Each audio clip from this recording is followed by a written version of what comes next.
Olá, meu amigo, minha amiga, estamos retornando aqui à segunda parte do nosso primeiro Idealcast com José Paulo.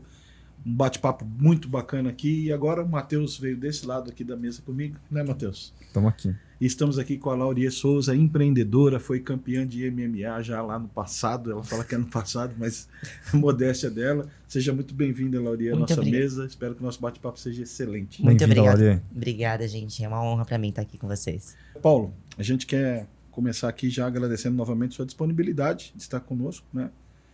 E a gente queria que você contasse um pouquinho se você gosta de esfirra. Pois é. Ei, rapaz, essa história da esfirra aí... Essa história aí, ela mexe um pouco e a gente quer saber o que tem a ver a esfirra com o cemitério. Tem alguma coisa a ver? No meu caso, tem. Não sei se o pessoal tem, mas no meu tem. Bom, eu trabalhei numa empresa, você vê, essa história da esfirra foi de uma operação de uma empresa que eu montei há muitos anos atrás, e eu fui até o cliente, né? Um cliente grande chegou até a empresa, comprou muita coisa, né? Material, embalagem plástica. E o que ele comprou, eu apliquei muito dinheiro para comprar matéria-prima para fazer os materiais desse cliente. Só que na hora de pagar, ele não pagou. No dia anterior, eu não sei se todo mundo sabe o que é fax. É um aparelho que você bota a folha de um lado e sai do outro. Você chegou a ver alguém? Acho que é só nós dois. Só nós dois, atrelado na linha telefônica. Então, no dia anterior, ele mandou o fax para parcelar em 24 vezes a fatura do dia seguinte.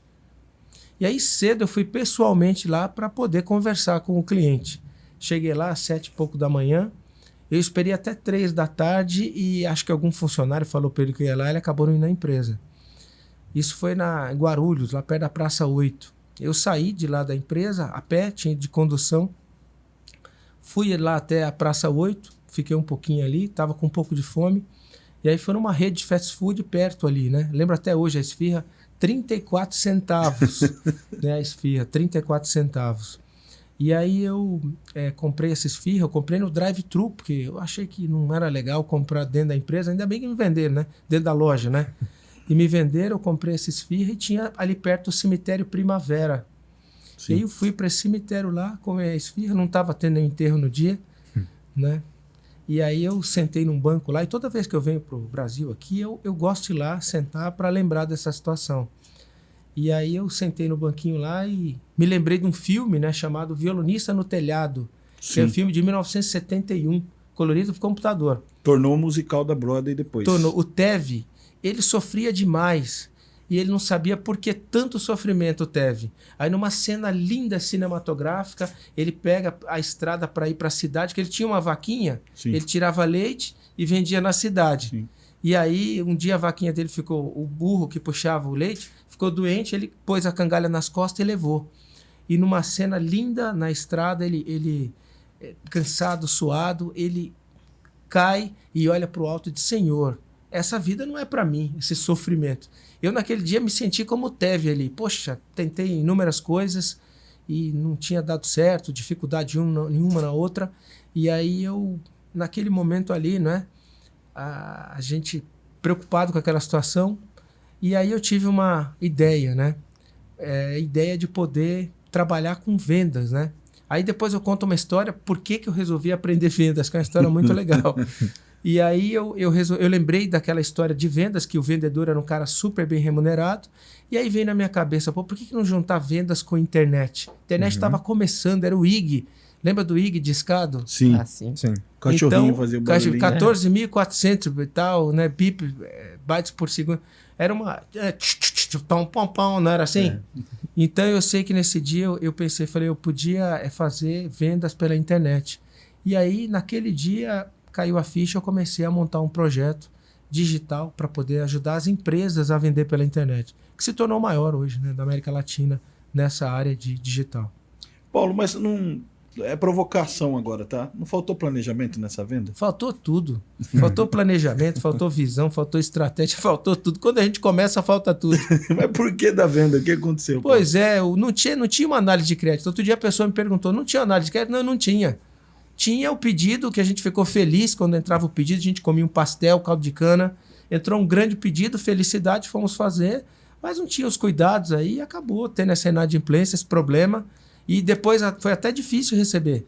Né? Conseguiu cobrar dele? Consegui, mas aqui é muito ruim a situação. Às vezes aprende do jeito mais difícil, né? Pois é, né? Não tinha. Na verdade, não tinha. Na época não tinha plano. Na época, Everton, eu vendia, produzia, fazia logística, tudo era eu. E Fazia mais, a sacola, vendia, entregava. Tudo, virava à noite, processo semi-manual. Então, no começo é difícil, né? Até o fax você que recebeu. Não, esse não, chegou à noite. Eu vi no outro dia as folhas. É, né? Que as folhas caíam. Né? Caía. É você que está assistindo aí, não sabe o que é fax, pesquisa no Google. É difícil de explicar, mas funcionava, viu? Funcionava. E a notícia chegava rápido, igual e-mail. No livro até a gente fala que o fax é um aparelho que é atrelado à linha telefônica, que põe a folha de um lado e sai do outro. Exatamente isso. É a forma de explicar o fax, né? É isso aí. Tá vendendo fax. E o fato de ir para o cemitério te fez refletir lá dentro? Sim, fez pelo seguinte, porque ali no cemitério, aliás, tem uma passagem bíblica que diz que é melhor ir num lugar onde há luto do que onde há festa. Sim. Porque no luto o coração fica contrito. E aí você consegue refletir mais sobre o sentido da vida. Então ali eu olhei assim e falei, olha, quantas pessoas aqui, quantos projetos enterrados que não foram colocados em prática. Quantas situações, quantas pessoas, quantos livros deixaram de ser escritos, quantos romances deixaram de ser vividos, quantos relacionamentos. Então eu olhei e falei, olha, eu tô vivo, eu tenho tudo, né? Aí quem tá aí já passou para uma outra, mas eu tenho tudo, né? É o que eu sempre falo com você mesmo, né? Ali naquele momento eu pensei, bom, eu não vou começar do zero, eu vou recomeçar. Exato. Porque não é do zero, já tem uma experiência adquirida sim, ali. Sim. Então nunca, né? A pessoa que está nos assistindo agora, a audiência, nunca, meu amigo, você vai começar nada do zero. Você vai começar de onde você está. E tudo que você aprendeu até aqui já é uma boa base para seguir adiante. Não tem essa história de começar do zero. É que começa do zero é mágico, gente. A gente não. E também, assim, muitos empreendedores passam a vida vendendo para o cliente errado, tentando vender para o cliente errado, né? E aí o que você falou cai muito numa questão de mudança de posicionamento. Como que se ajusta um ticket? Exato. Lauri, aquele famoso ABC, né? Curva ABC. Você tem clientes A, B e C. Então, assim, uma empresa tem que trabalhar com o máximo de clientes A e B e o mínimo possível de C. Então, todo o empresário que está nos assistindo, ele tem que olhar o portfólio dele. O que eu chamo de cliente A, B, C? O cliente A é aquele cliente que você tem um bom lucro e é aquele cliente legal de atender. Não é aquele mala, né? É o A, que dá um bom resultado e não é mala. O cliente B é aquele cliente razoável, tem um lucro razoável, também é razoável para poder o trabalho que dá, que despende. Mas o C é aquele que você tem pouco lucro e é mala. Então esse aí você tem que mandar embora esse cliente. Então você tem que ter um portfólio lá com mais clientes A e B e menos C. Então eu acho que é isso. O empresário tem que entender isso, analisar o quanto esses clientes dão trabalho na sua operação, na sua logística e procurar fazer essa otimização de carteira. Então até na minha carteira eu tenho que olhar onde eu vou despender meu tempo. Sim, na verdade, Everton, numa última análise, por exemplo, a matéria-prima da vida é o tempo. Tempo tem que ser empregado com clientes, com situações que vão dar resultado. E quando você emprega o seu tempo com clientes ou com situações que não dão resultado, dá muito trabalho, não compensa, tem que descartar.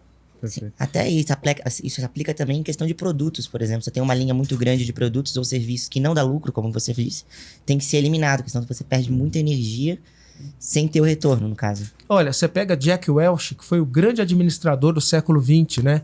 Jack Welch, o que ele fez quando ele assumiu a GE? Toda a linha de produtos e empresas que a GE era primeiro ou segundo colocado, ele manteve. O que não era, ele vendeu. Ele disse o seguinte, vamos focar naquilo que a gente é bom e dá resultado. A gente não pode ser bom em tudo, mas naquilo que vamos ser os primeiros. O próprio McDonald's, por exemplo, quando eles pegaram a ideia do negócio, a primeira coisa que eles fizeram, eliminaram o pessoal dos drive-ins, e ficaram só com o que vendia, que era o hambúrguer e batata frita. Sim. E esse foi o início. Então, Paulo, e naquela época, né, você falou ali que começou um negócio digital, não tinha, né, tantas ferramentas, o pessoal não estava muito habituado não, né, com a internet. É verdade, o empresário, as pessoas são um pouco céticas com mudanças, né? E lá atrás, você vê, não só a internet, mas a questão da informatização mesmo, né? Muitas empresas, até pouco tempo atrás, não tinham RP, né? Se ela soubesse a facilidade que o RP, que é você lançar uma informação, por exemplo, no comercial, roda a empresa inteira e vai até a logística do produto. Você não precisa lançar 2, 3 vezes, né? Empresas com planilhas e Excel diversas para alimentar áreas diversas, né? Então, a tecnologia sempre foi uma coisa que às vezes as pessoas viram como tabu, mas é um grande aliado. E a internet também, lá atrás tinha aqueles métodos tradicionais de vendas, não se considerava marketing digital, captação de leads, essa coisa toda, mas certamente isso é vital hoje em dia, é imprescindível para a empresa poder sobreviver e crescer. Fantástico. Uma chuva de informação, né? Com Aqui certeza. dentro de informação, lá fora tá caindo o mundo, né? Mas vamos tocando, né? É isso aí. Paulo, uma coisa que a gente sempre fala aqui, e você falou que teve no cemitério, pensou sobre vendas e tal. O foco seu sempre foi só vendas. Não, na verdade eu sou engenheiro, minha formação é engenheiro de produção, e é uma história engraçada. Eu tinha 18 para 19 anos, trabalhava numa fábrica, e aí eu liderava a área de manutenção dessa fábrica e tinha que ficar, às vezes, pendurado até 10 horas da noite na máquina para resolver o problema. Tantos dias eu me recordo aqui que ia na fábrica, quebrava, ia até mais tarde, ou ficava até mais tarde. E eu via chegar na empresa, né, um sujeito, um rapaz de terno e gravata, e ele parava na vaga do filho do dono, dentro da empresa, né? E nós, que éramos colaboradores, tal mesmo, carregado e tal, a gente não podia parar o carro dentro da empresa. E aí eu perguntei uma vez para um rapaz, o que essa pessoa faz? Ele disse, olha, eu não sei o que é, parece que é representante comercial. Eu falei, mas o que é isso daí? Não, isso é uma espécie de vendedor, né? E quando eu ouvi aquilo ali, eu falei, bom, mas o dono trata ele com muito cuidado, né? Leva ele para almoçar em bons restaurantes, ele para o carro aí dentro. Depois eu fiquei sabendo que ele ganhava 4 vezes mais que o meu gerente. Aí eu pensei e falei, puxa vida. E aí descobri que o nome dele era João da Silva e ele tinha 4º ano primário. Eu falei, eu estou fazendo engenharia. Se eu for bem e for promovido daqui a 10 anos, eu vou ser gerente.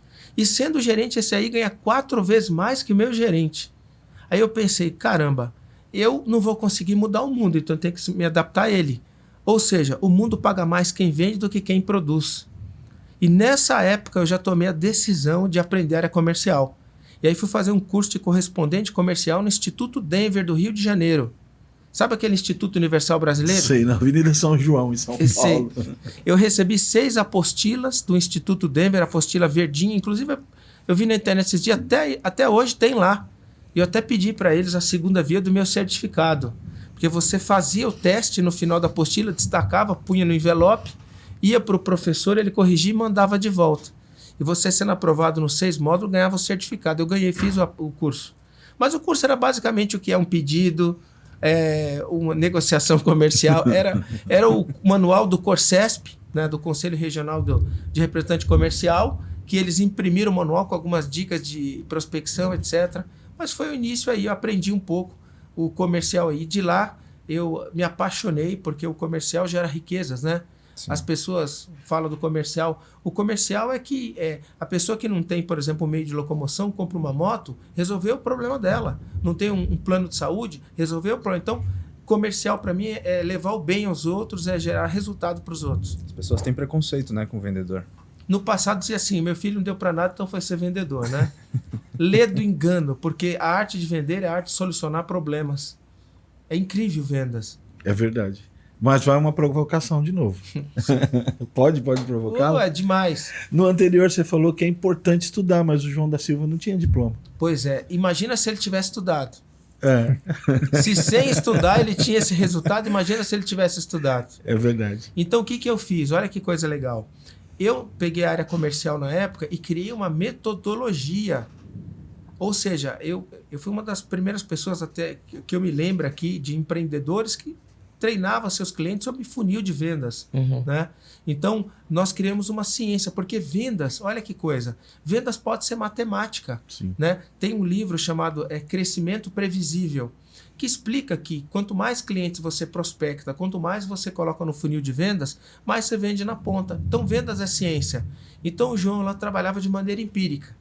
Mas se ele tivesse método, certamente ia ter muito mais resultado. Lógico, claro. Mas esse curso que tu fez, Paulo, ele foi um curso que tinha, como você falou, tinha um manual, como é que era mesmo? Manual do representante comercial. Representante comercial, né? Então te deu resultado.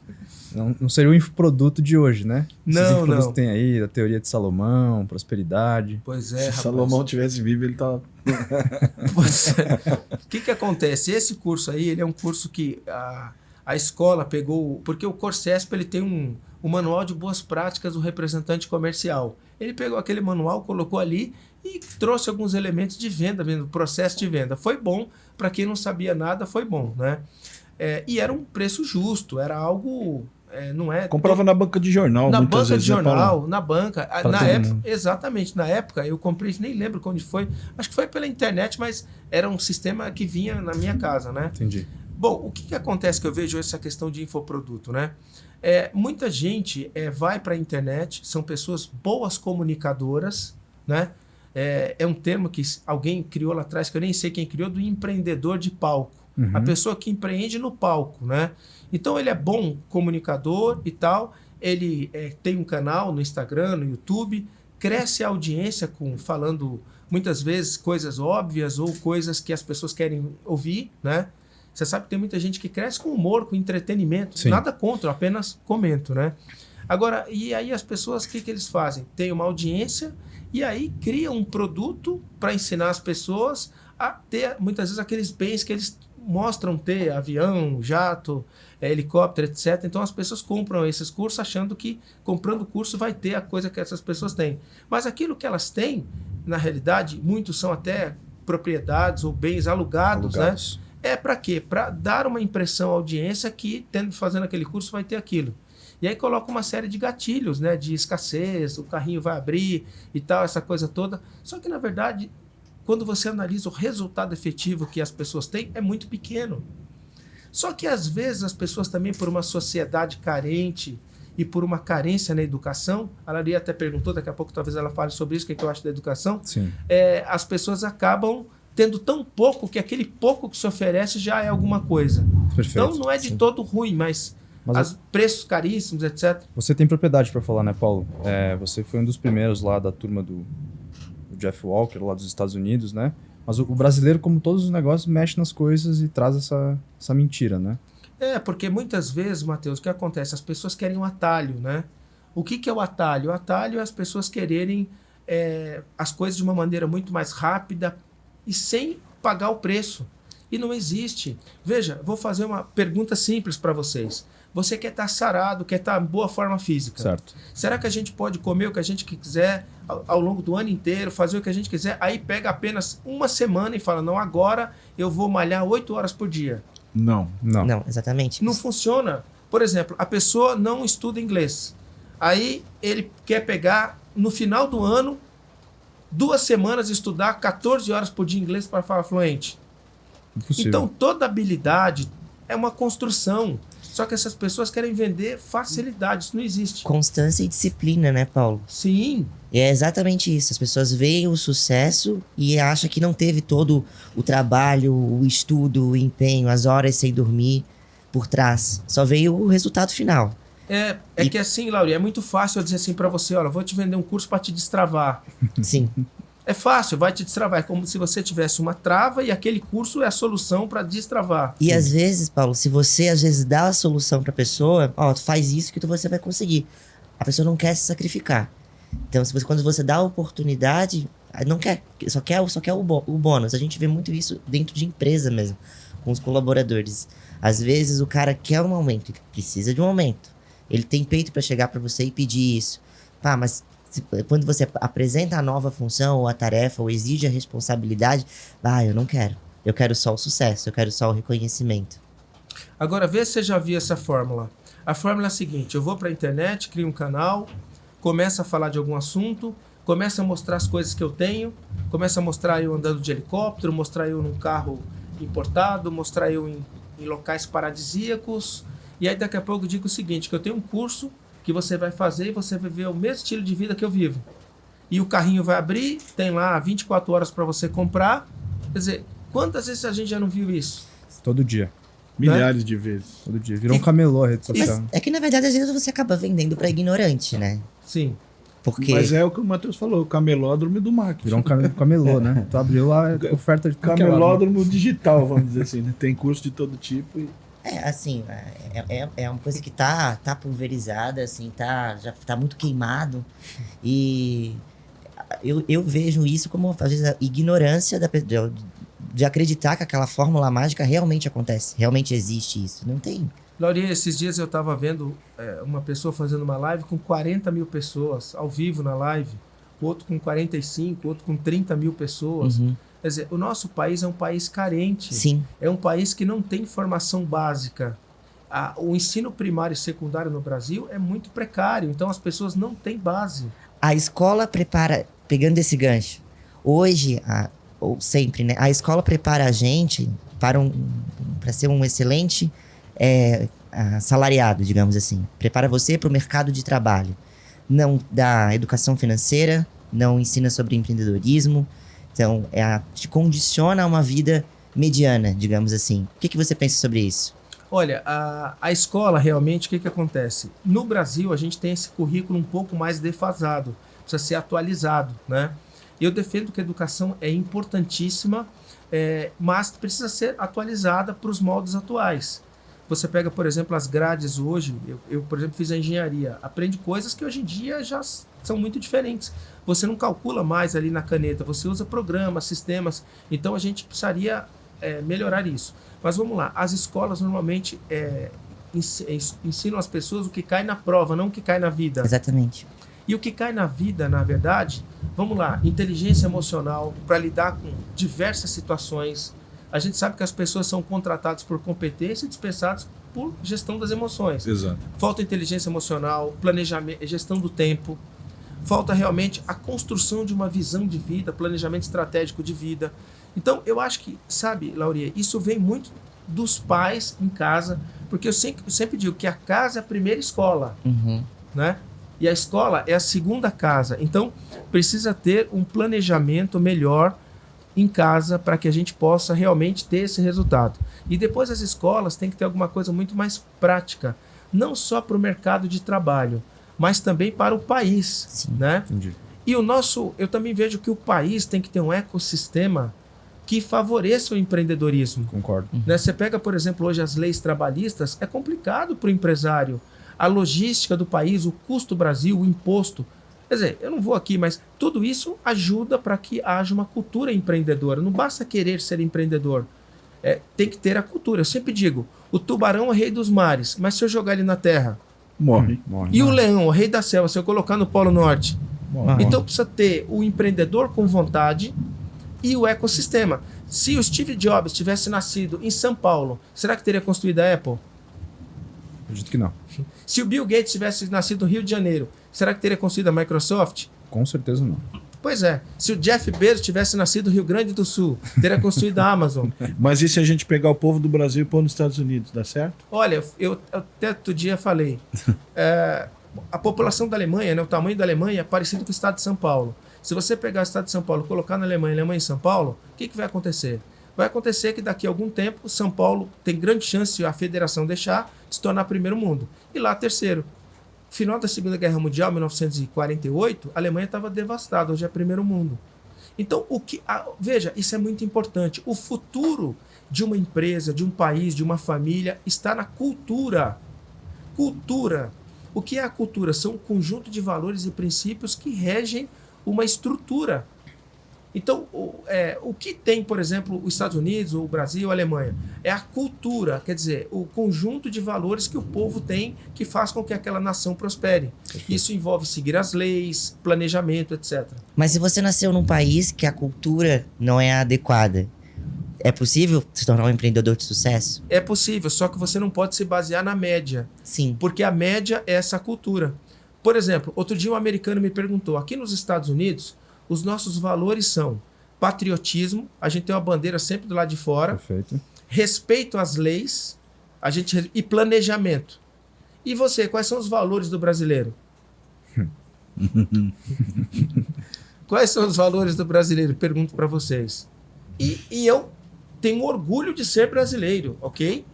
Mas quais são os nossos valores? Os valores são bem disseminados no Brasil, né? Sim. Cada casa tem o seu valor. Eu acho Exatamente, eu acho que essa linha não tem que o uma Everton... uniformidade de valores no isso. Brasil, né? É isso que o Everton disse, eu acho que vem de casa. É um público. É um público. Já tô pensando. Eu acho que enxergam o valor de fora no Brasil, mas valor material. O Mas brasileiro gosta até de falar, né? Do jeitinho brasileiro. Sim. O brasileiro tem honra disso, tem né? honra. De ser ligeiro, né? Então, gosta É disso. o povo do entretenimento. O Brasil é o povo do entretenimento, né? Sim. Da farra, da música. Tem uma frase assim, que se o diabo não te tornar pecador, te torna ocupado. No Brasil é assim, né? Deixa o pessoal ocupado. Né? Eu acho que o Brasil, ó, quais são, assim, na minha leitura, os valores? É um povo pacífico, Uhum. né? É um povo que alegre, né? Um povo Muito. pacífico, um povo alegre. Eu também vejo como um povo trabalhador, Sim. né? É pacífico, alegre. Agora, o que precisa? Melhorar a cultura do país. Isso se aprende em casa, não na escola. Sim. É que o problema é que os pais querem delegar isso para a escola. Perfeito. Pais que estão nos assistindo aqui, ó. O Brasil depende de vocês, não é das escolas. As escolas são depois. Se você não fizer o seu papel em casa, não espere que a escola faça o papel delas. E sabe qual é o papel que o pai tem que fazer em casa? Honrar pai e mãe, honrar os mais velhos, ética, não fazer para o outro o que você não quer que faça para você, Total. respeitar as leis. Tudo isso se aprende em casa, não é na escola. Mas eu tenho uma grande preocupação, José Paulo. Hoje, se você pudesse ter uma câmera dentro das casas do Brasil, o pai e a mãe estão no sofá com o celular e a criança com um terceiro celular no sofá. Não tem... Não passa a intelectualidade pro filho, eles estão ali engessados, acomodados no mesmo, né? Tomou forma daquilo e acabou. Então daqui 10 anos vamos ter uma situação muito pior. Pois é, as pessoas não, precisam se conscientizar que educar os filhos, né? Cuidar dos filhos não é apenas dar de comer ou pagar uma escola. Aliás, tem pessoas que têm condição financeira e pagam escola, dão brinquedos, mas o filho está lá sem o diálogo, o ensinamento, a troca, né? E é preciso que isso seja, independente da condição financeira, social, é preciso que o pai tenha troca com o filho, porque o filho tem os seus temores. Qual de nós aqui não teve bullying quando era pequenininho? Eu tive. Todos. E a importância de um pai proteger o filho, cuidar. Eu tinha um amigo meu, chamava Cristiano. Ele usava bota, sabe essas botas com bico de ferro? Sim. Vivia dando bicuda na gente. Aí minha mãe foi lá, me defendeu com a minha irmã. Minha irmã chamava a gente de casal 20, eu e minha irmã. Se você der a bicuda nele, ela vai dar em você. Aí acabou. Você vê, o que substitui um apoio? Eu tinha 6, 7 anos. Um apoio naquele momento. E o menino ameaçava, se você falar alguma coisa, aí a bicuda vai ser mais forte. Entendeu? Então, o pai e a mãe, você vê, a menina, quando tá começando a fazer a transição de menina para mulher, a importância que tem o diálogo da mãe, do pai, a preparação disso, né? A minha filha, por exemplo, eu vejo as perguntas que ela me fazia. Papai, como é que tem filho? Né? Eu tinha 8 anos. Eu falei, há uma comunicação entre o papai e a mamãe. Ponto. Né? Esses dias ela falou, papai, aquele tema. Eu falei, fala com a sua mãe. Aí a mãe já tratou de explicar o tema de uma maneira interessante. Mas tem que ter o diálogo, senão vai aprender por quem? Vai aprender fora. Existe um pensador aí, sei lá, popular, que diz o seguinte: cuida do teu filho. Não espere que o traficante o faça. Exato. Uhum. Paulo, tu tem 3 filhos, né? Indo Sim. pro quarto agora. Qual o tempo que eles têm de internet, de dispositivo? Interessante. Eles têm no máximo 1 hora por dia. E qual o tempo que eles têm com o pai? Muito. 1 hora, 2 por dia. Porque eu trabalho o dia todo, na rotina eu tenho lá o tempo com o menino. Eu tenho filho de 6 anos, tem autismo moderado, já está indo para leve. E eu não abro mão de ter minha terapia diária com ele. 40 minutos a 1 hora. A gente chama de aba naturalista, que é um aba brincando, a modelagem brincando. Então a gente interage muito. Eu jogo ele pro alto, eu sou o cavalinho e tal. Então é muito bom. Já a menina, eu levo ela para a escola todo dia cedo. Aliás, tem uma história da menina que esses dias ela reclamou para a mãe que eu ficava acordando ela queria dormir cedo. Porque eu falava, Anne, canta para mim. Ela fala, pô, papai, toda hora cantar. Mas e tal. E aí eu fiz um teste. O que eu fiz? Eu peguei e falei para a mãe dela, falei, ó, vamos fazer o seguinte. Conversei com a Anne e falei, então, já que você está reclamando que eu estou te acordando, então eu vou pedir pro Uber te levar. Para ser um motorista, chama o Uber, que aí eu fico dormindo, eu vou trabalhar.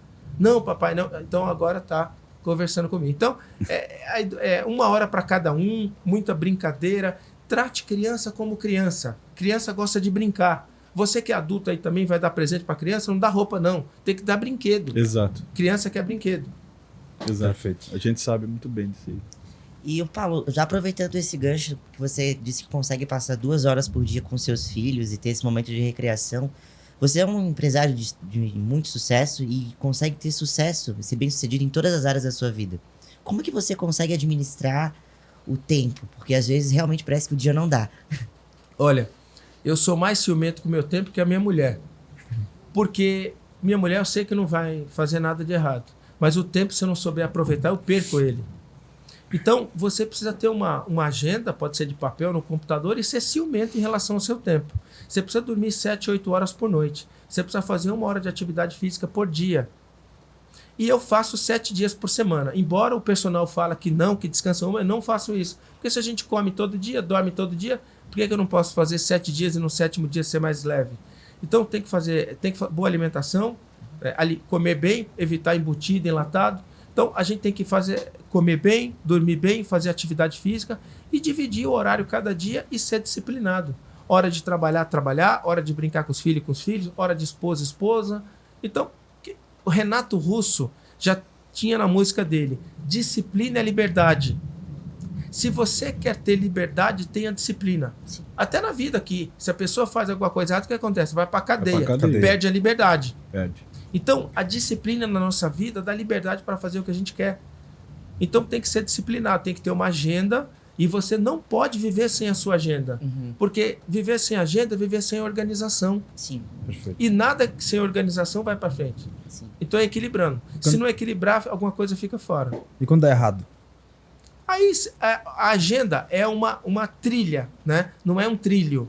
O que é a trilha? A trilha é o caminho que você segue. Se você saiu fora da trilha, volta para ela. Sim. O que é o trilho? É o trem que não sai do trilho. Então, eu não sou cartesiano. Assim, se alguma coisa um dia, tem coisas que dão errado, num dia ou no outro, mas normal, no dia seguinte volta para a trilha. E quando você estava começando, Paulo, que você trabalhava de madrugada e fazia a sacola, e etiquetava a sacola e entregava, nessa época, você conseguia administrar seu tempo da forma que você administra hoje? Não, hoje, à medida que passa o tempo, a gente vai sendo até mais, vendo o que funciona mais, organizando um pouco melhor. Mas na época eu já tinha essa noção e era uma época de pegada mesmo. Sim. Não tem jeito, a gente está começando a carreira profissional, começando a empreender. Todos vocês são empreendedores, sabem que no começo é pauleira. Puxa. E à medida que passa o tempo, na época eu não tinha filho e tal, então à medida que passa o tempo, a gente vai equilibrando também as coisas de uma maneira melhor. Mas no começo era assim mesmo. Eu não faria isso hoje agora. Porque é outro momento, outro contexto. Sim, claro, com certeza. Paulo, fracassou muito? Sim, demais. No livro eu conto aqui 3, 4 fracassos. Um deles, por exemplo, abriu uma academia em condomínio. E aí estava feliz da vida, indo bem, quando fizeram a convenção no condomínio e me tiraram para fora para colocar um berçário. Então esse foi um fracasso. Você aprendeu o quê com esse fracasso aí? Eu aprendi que não posso montar nada que depende de decisão de outros. De terceiros. Porque senão os outros podem me jogar para fora do dia para a noite, eu fico sem nada. Fiquei? Não teve nem poder assim de falar alguma coisa, pedir? Não, a Assembleia decidiu que era melhor um berçário. E aí acabou com o negócio. Aí tive que pegar os equipamentos, coloquei num barracão lá e vendia a preço de banana. Então esse foi um caso, né? Outro caso que eu tive uma loja de cosméticos na internet de produto profissional, né? Marcas premium profissional. E aí eu recebi uma carta da L'Oréal de Paris para me processar, que eu estava vendendo pela internet linha profissional. Então, caramba. Ou você tira do ar 24 horas, a gente processa. Então essa foi a minha segunda experiência, né? Tive uma outra experiência também com uma empresa de sacolas plásticas. Eu fazia no silk screen na mão. Só que aquilo não tinha produtividade nem qualidade. Eu fiquei 2 anos sobrevivendo, até chegar à conclusão que aquilo não me ia levar a lugar nenhum. E o quarto fracasso que eu tive foi uma loja, né, de produtos, infoprodutos, produto de autodesenvolvimento. Comprei uma franquia. Só que tinha um problema, o franqueador não tinha padrão. Cada um era o samba do crioulo doido.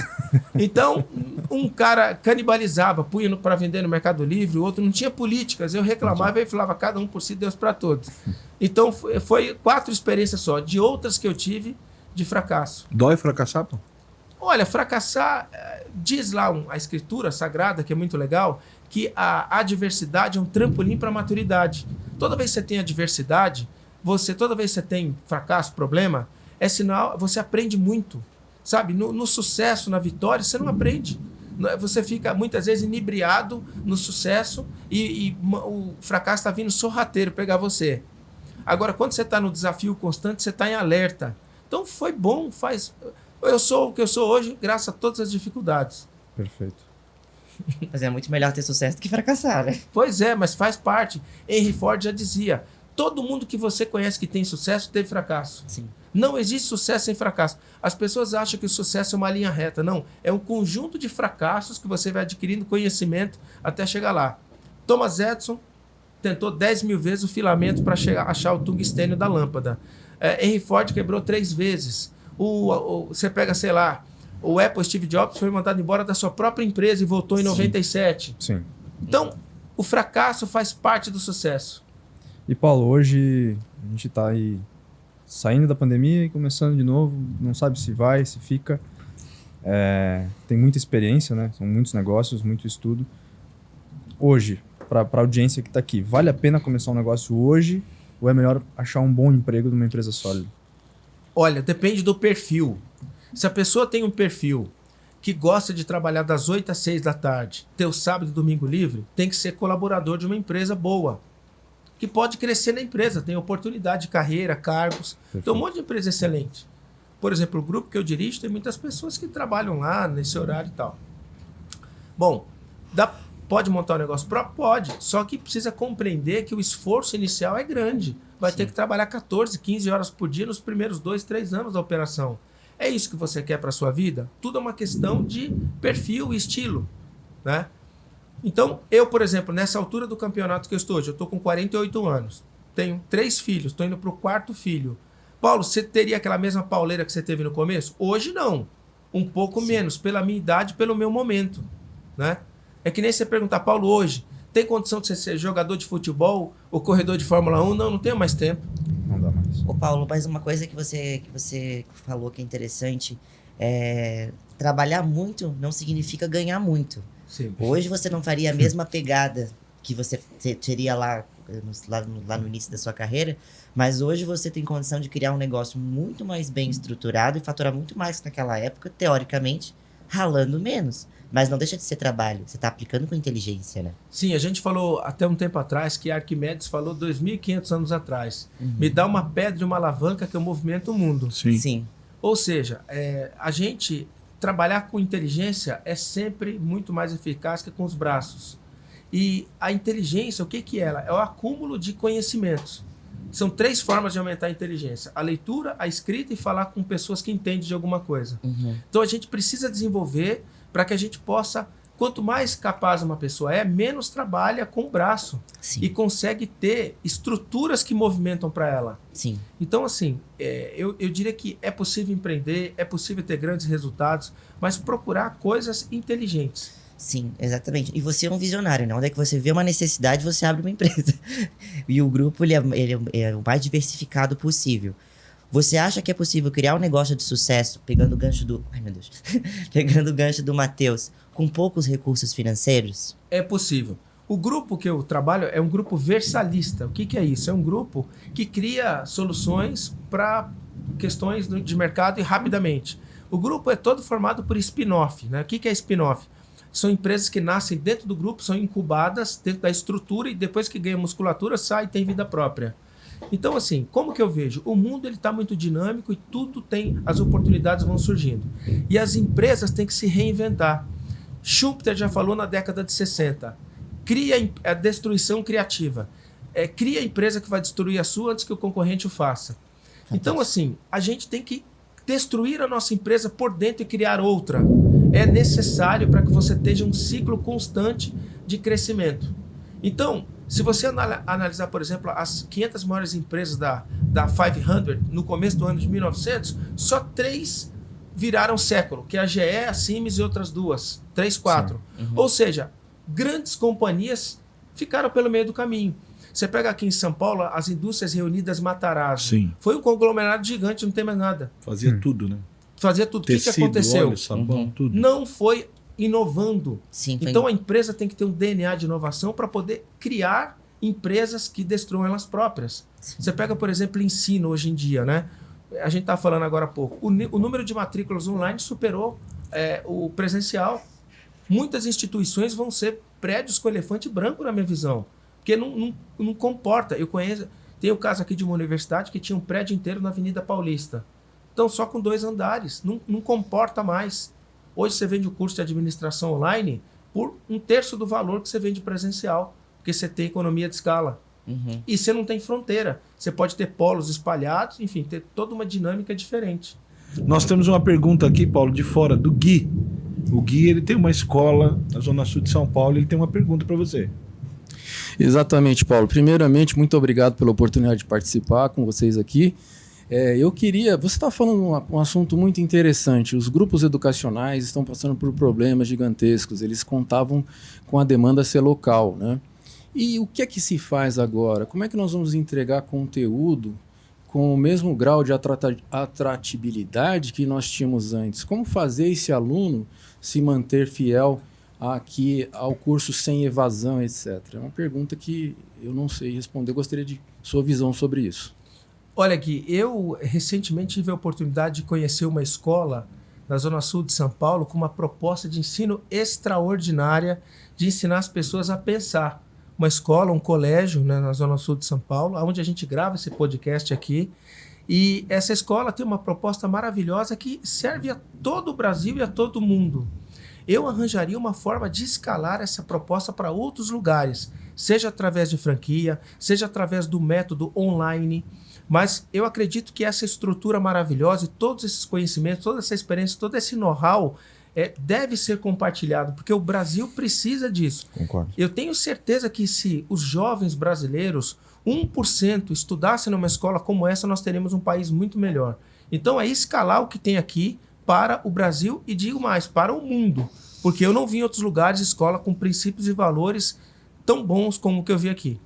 Eu agradeço bastante a sua forma que você fala. Eu realmente sinto total conexão com o que a gente faz aqui. Agora eu gostaria só de complementar com uma seguinte visão. O nosso problema não é o aluno. Ele está preparado para o ensino à distância, ele está preparado para o conteúdo entregue dessa forma, Matheus. Obrigado, Everton, pela sua oportunidade até de expor isso.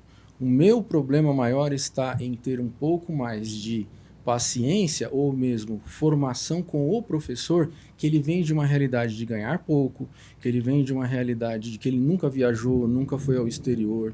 Então, nós estamos com este problema efetivamente, que é animar o professor para que ele não desista dessa profissão maravilhosa. Esse é o nosso problema.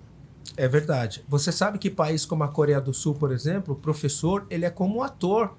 As pessoas querem ter ali uma assinatura dele, né, o autógrafo dele e tal. Então, o professor no Brasil realmente é uma profissão que precisa ser mais valorizada. Nesse caso específico, como que eu sugiro?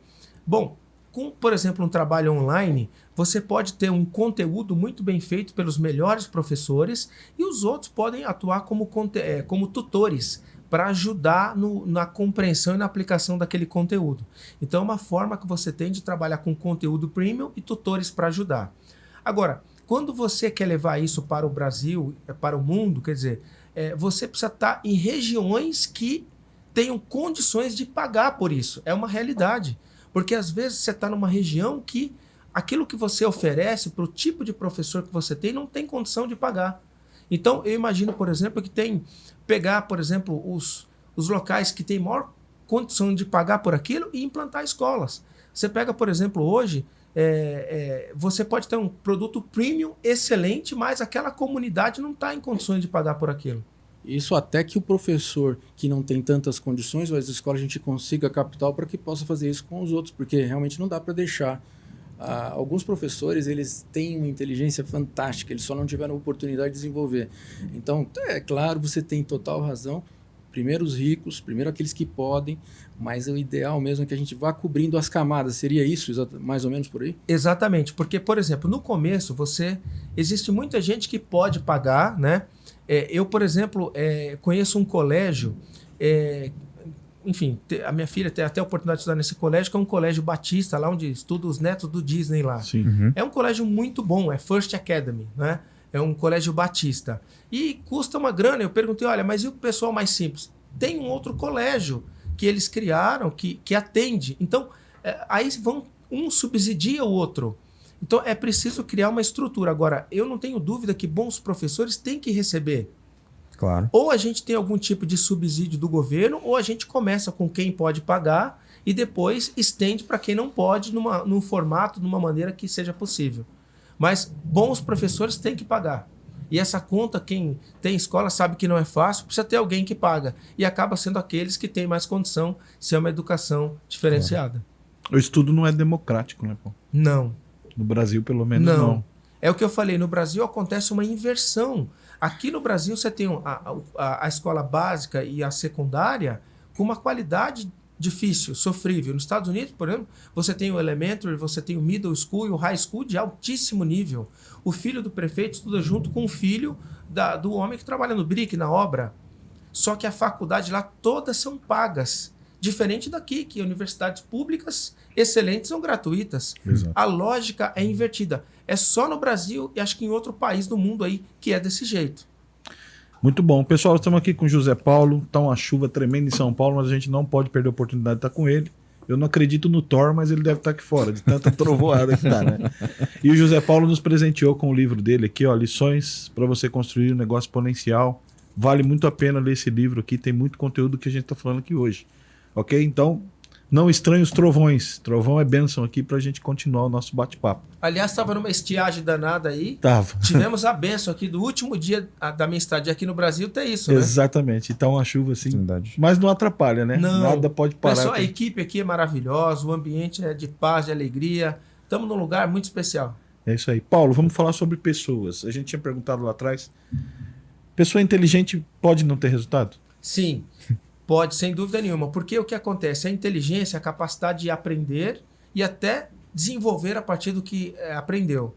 E resultado é uma série de fatores. O que é a palavra resultado? É o final de uma operação matemática. O que é resultado? Ó, 2 mais 1 mais 3 dá quanto? 6. O resultado é 6. E o 2, 1 e 3 são os elementos. E quais são os elementos do sucesso? Foco, determinação, disciplina, integridade, fé, etc. Então o sucesso é uma corrente com vários elos. Ela só acontece se tudo estiver íntegro. Perfeito. Então tem inteligente para burro ainda. Na verdade, Seriam os teóricos, Paulo? Pois é, eu na academia, né, eu tive a oportunidade de fazer doutorado, pós-doutorado, então eu sempre falava com os meus colegas, olha, o academicismo é legal, mas ele precisa ser posto em prática, não adianta a gente saber quantos pés tem uma centopeia, a gente querer estudar coisas complexas que não vão solucionar os problemas do dia a dia. Então é preciso ter um pragmatismo, é preciso ter projetos que realmente solucionem problemas. Esses dias, eu não vou entrar em questão política, mas o ex-ministro da Educação, Weintraub, estava dando uma entrevista e ele disse que da produção científica no Brasil que foi intensa, mas com baixíssima qualidade. Então não adianta uma produção científica intensa com baixíssima qualidade. É preciso que tenha produção científica que gera resultado, uma vacina, uma inovação de produto, etc. Então a orientação científica no Brasil tem que ser ajustada para coisas que dão resultado. exato. Nos Estados Unidos é um pouco diferente, é muito valorizado aquilo que tem resultado prático. Exato. Mas isso vem da cultura ou do governo, assim? É do passado ou tem regras que estimulem esse... Olha, Matheus, boa pergunta sua, né? Eu acredito que a academia em si, por um bom tempo no Brasil, até pela desatualização dos currículos, ficou um pouco apartada do mercado de trabalho. Entendi. Tanto é que você aprende ali, muitas vezes, o que não está no mercado de trabalho. Então, esse distanciamento da linha acadêmica com o mercado de trabalho, o que faz? Faz com que você tenha teóricos numa ponta, muitos teóricos, e você tenha algo afastado do mercado de trabalho. Já nos Estados Unidos, por exemplo, e outros países, é muito próximo. As faculdades são responsáveis por muitas inovações que acontecem no mercado de trabalho. Inclusive esportivas. Né? Muitas. Você vê produtos, serviços, você pega medicamentos. É comum as farmacêuticas fazerem parcerias com grandes instituições de pesquisa. Perfeito. O Brasil tem um descompasso muito grande nesse ponto, né? Muito grande. Paulo, lidar com pessoas, são 1.300 pessoas, você tem habilidade, a gente quer saber um pouco mais. Tem um termo que a gente fala assim, tem pessoa que espana. Sim. Por que espana? Pois é. Pessoas assim, tem aquela frase, né? Seja doce com as pessoas, mas duro com os resultados, né? As pessoas você tem que procurar ser doce, porque elas são sensíveis, né? Nada é mais sensível que a alma humana. E quanto mais velho, mais sensível fica. Sim. Briga com a tua avó pra você ver. Fala alguma coisa pra ela que ela não goste. Ela não esquece daquilo 5 anos. Verdade. Né? Então as pessoas são muito sensíveis. Nem sempre a gente consegue ser doce com as pessoas e duro com os resultados. Mas é o que eu sempre falo. Essa é a trilha. Se você errou aqui, volta para a trilha. Não fique errado lá o tempo todo. Né? Então, assim, pessoas é o seguinte, Matheus, é o que tem de melhor e o pior no mundo. Pessoas boas, pessoas bem intencionadas, pessoas que querem vencer na vida, pessoas íntegras, elas te ajudam e levam para o céu. E pessoas que não têm boa intenção, etc., arruinam a sua empresa. Então você tem que ter discernimento. Ou seja, contrate a pessoa pela história dela, pelos valores dela. Procure dar oportunidade para as pessoas crescerem. Todos precisam crescer na empresa. E certamente você vai ter grande resultado. Cuide das pessoas, dos talentos, porque eles vão cuidar de você e da sua empresa. Nolia tem dificuldade com pessoas? Você que é empreendedora também? Eu acho que faz parte, na verdade, de tudo. A gente tem que aprender a lidar, né?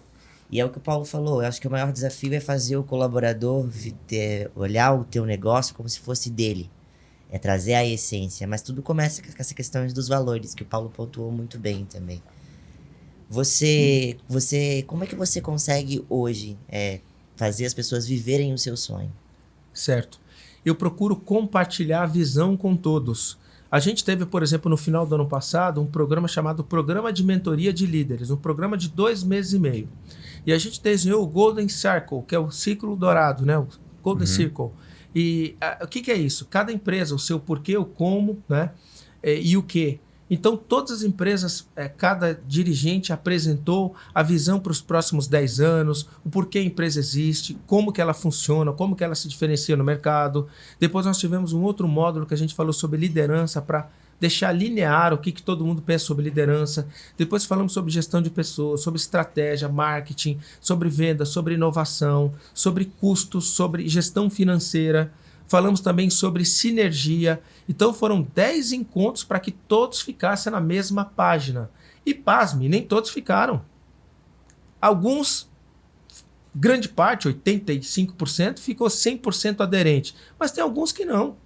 Mas a gente não pode deixar de treinar e colocar todos na mesma visão, no mesmo propósito, no mesmo alinhamento. Eu tenho essa pergunta, Paulo. Até quando investir numa pessoa que já foi boa, mas por algum motivo ela mudou ou desistiu, né, do sonho?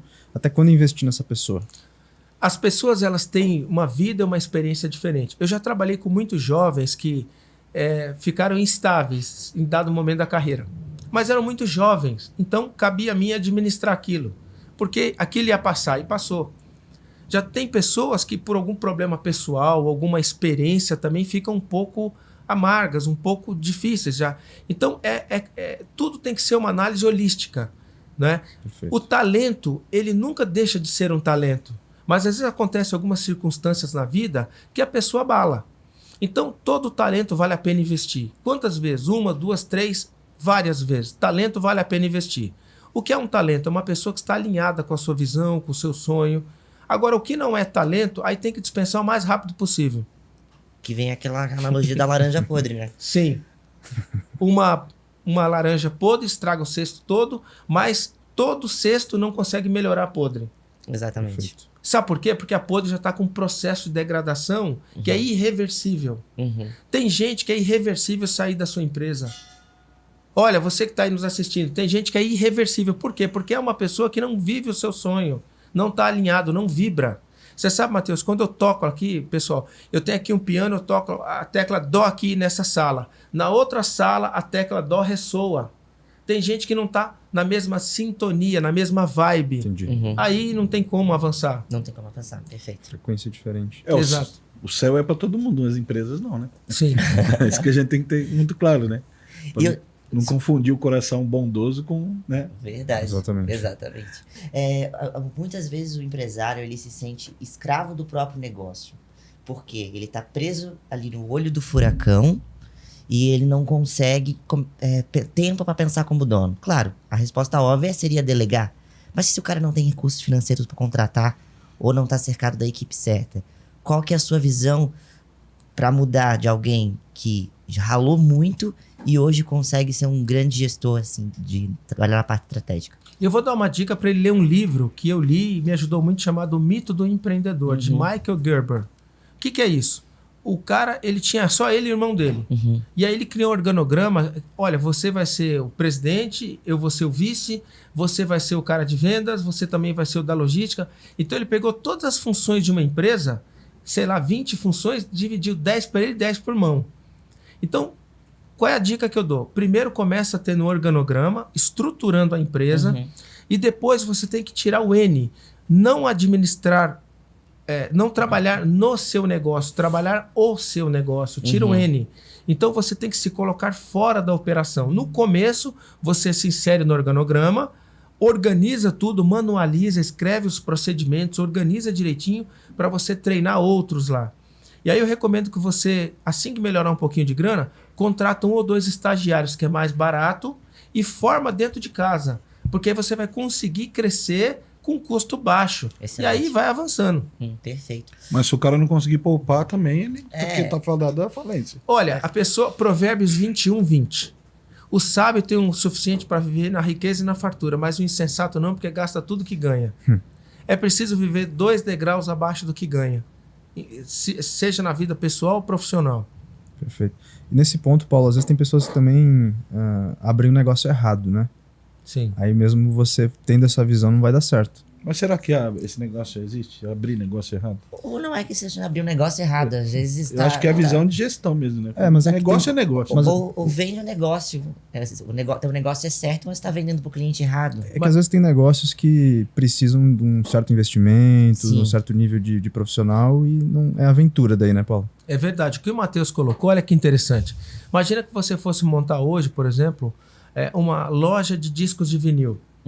É um negócio complicado, Hoje né? seria um sebo, né? Ou uma locadora. Hoje seria um sebo. Uma hoje. videolocadora. Então, se você fosse montar hoje, por exemplo, é interessante isso. Se você fosse montar uma escola hoje, por exemplo, somente para aula presencial.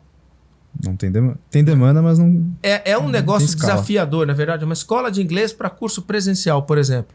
É muito desafiador. Então, tem coisas que são muito mais desafiadoras que outra. Rockefeller, inclusive está no meu livro, perguntaram para ele qual o melhor negócio do mundo, o primeiro melhor negócio do mundo e o segundo melhor negócio do mundo.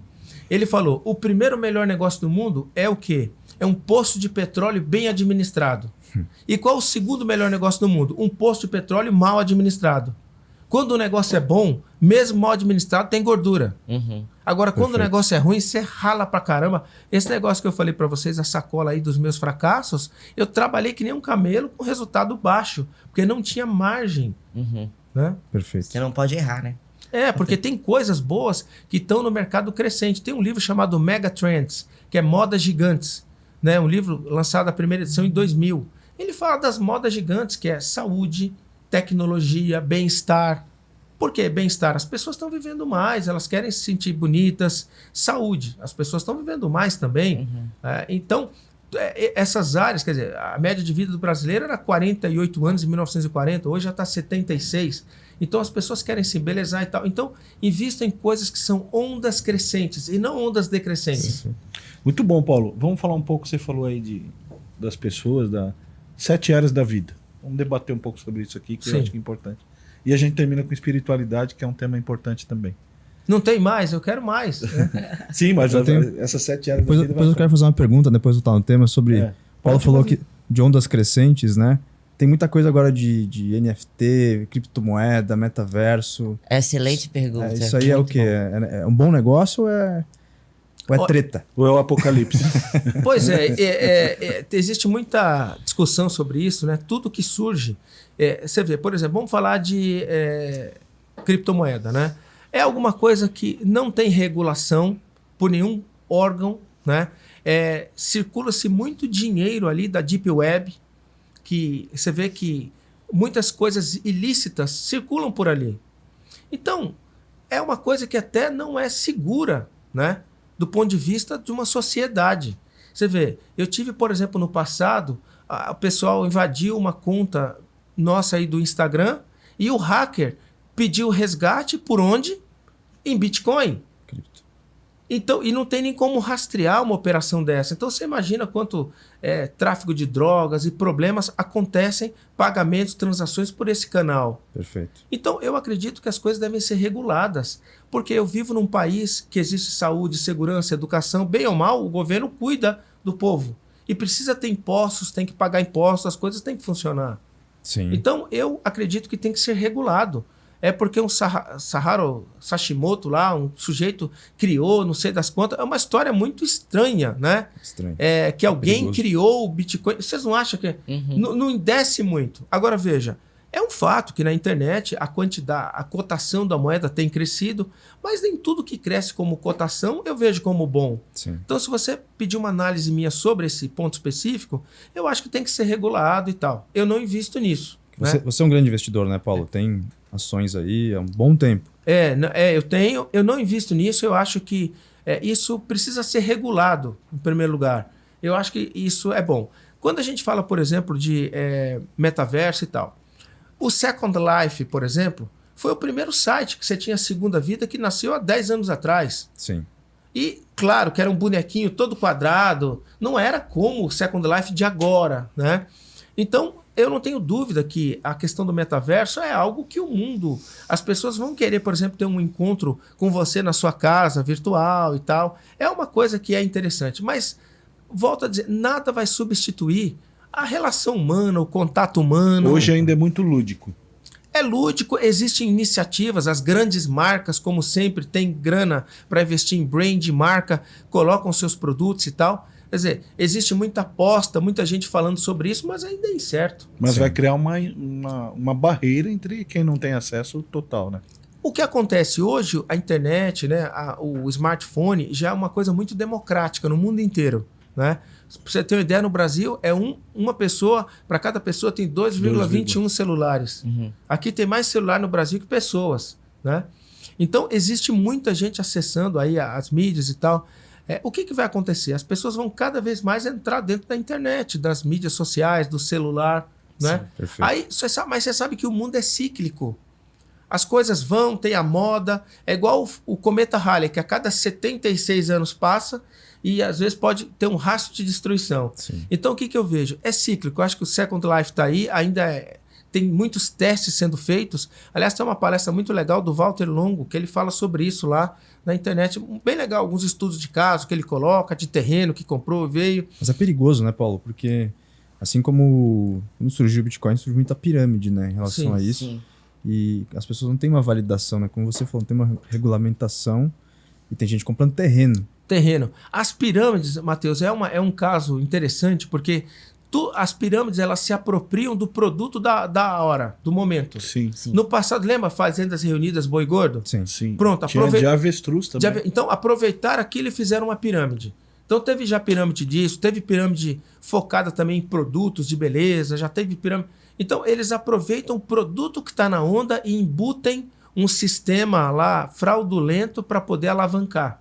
Perfeito. Então, aí daqui a pouco é pirâmide disso, daquilo. Então, eles se apoderam, assim como também se apoderam do bom nome do marketing multinível. Porque pirâmide não é um marketing multinível, é crime. Sim. Então, eles apoderam do conceito e se apoderam também de produtos e serviços que estão na onda, né?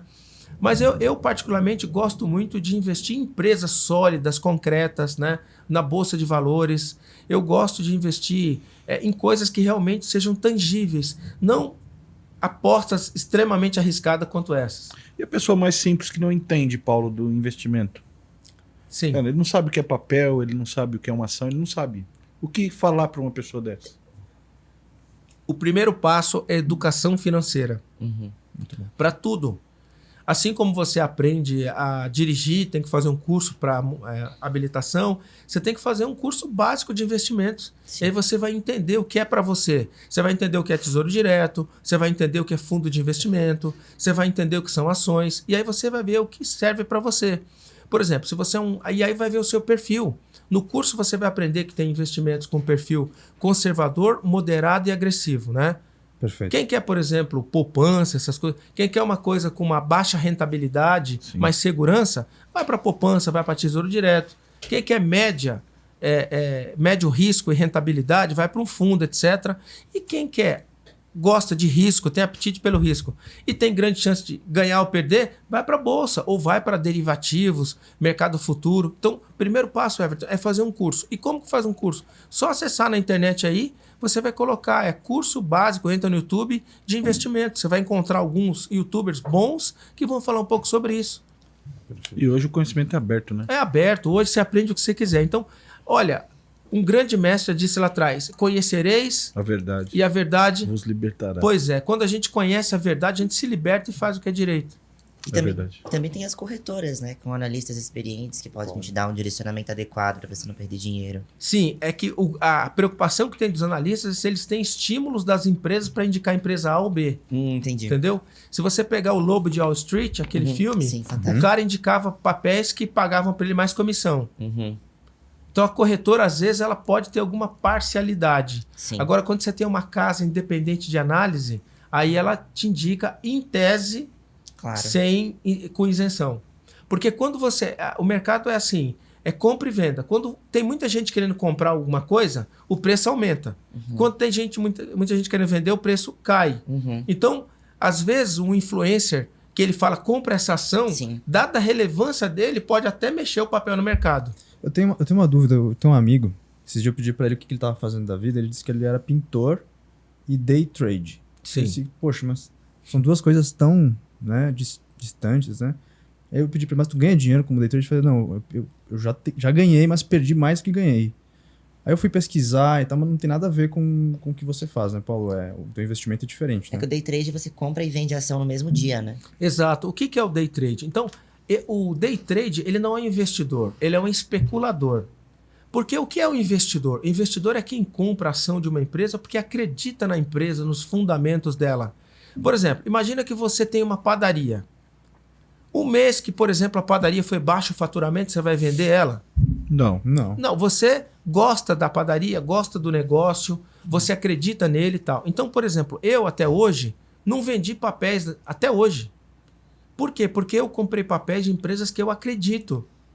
Então, o investidor, ele é o que a gente chama de buy and hold. Ele compra e espera, é longo prazo. Eu compro papéis de empresas que pagam bons dividendos, pelo menos 6% ao ano, ou empresas de investimento, value investment, que a gente chama, que vão crescer no mercado, mas eu compro para ser um parceiro da empresa, para ser um sócio da empresa. O que faz o day trading?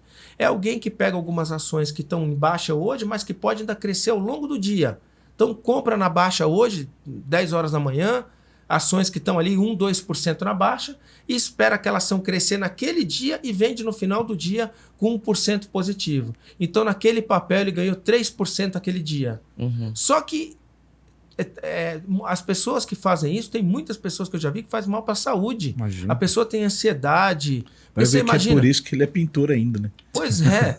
Sabe por quê? Porque você tá numa corrida ali para ter um resultado diário, né? Sim. Só que, veja bem, então você compra dessa empresa, compra daquela, aí chega no final do dia, talvez ao invés de sair de menos 2% para ir para mais 1%, pode ser que vá para menos 5%. Sim. Aí você tem que esperar o dia seguinte para aquele papel subir para vender. Só que no dia seguinte caiu mais 3%. E aí fica caindo assim um mês. Uma aposta. Quase uma aposta. Então, por quê? Porque você está trabalhando com uma coisa que não tem lógica. Por exemplo, você tem uma empresa. Aí teve um problema que o presidente da empresa foi acusado de assédio. Pronto, a ação cai 5%, 8%. Mas não é problema estrutural da empresa. Foi uma questão específica. Só que o mercado fica nervoso. Ou o governo resolve aumentar o seguro emergencial para R$500, 400. Pronto, o mercado fica nervoso, cai tudo. Então, quer dizer, viver desse jeito, à mercê dos acontecimentos, e comprando e vendendo, isso não é investidor, é especulador. Perfeito, Paulo. Perfeito. Ficou bem claro. Bem colocado. Vamos falar um pouquinho sobre... Aí a pessoa pode falar, mas eu vou usar um robô que vai colocar, taguear valores mínimos, mas não deixa de ser especulador robotizado. Robô trade.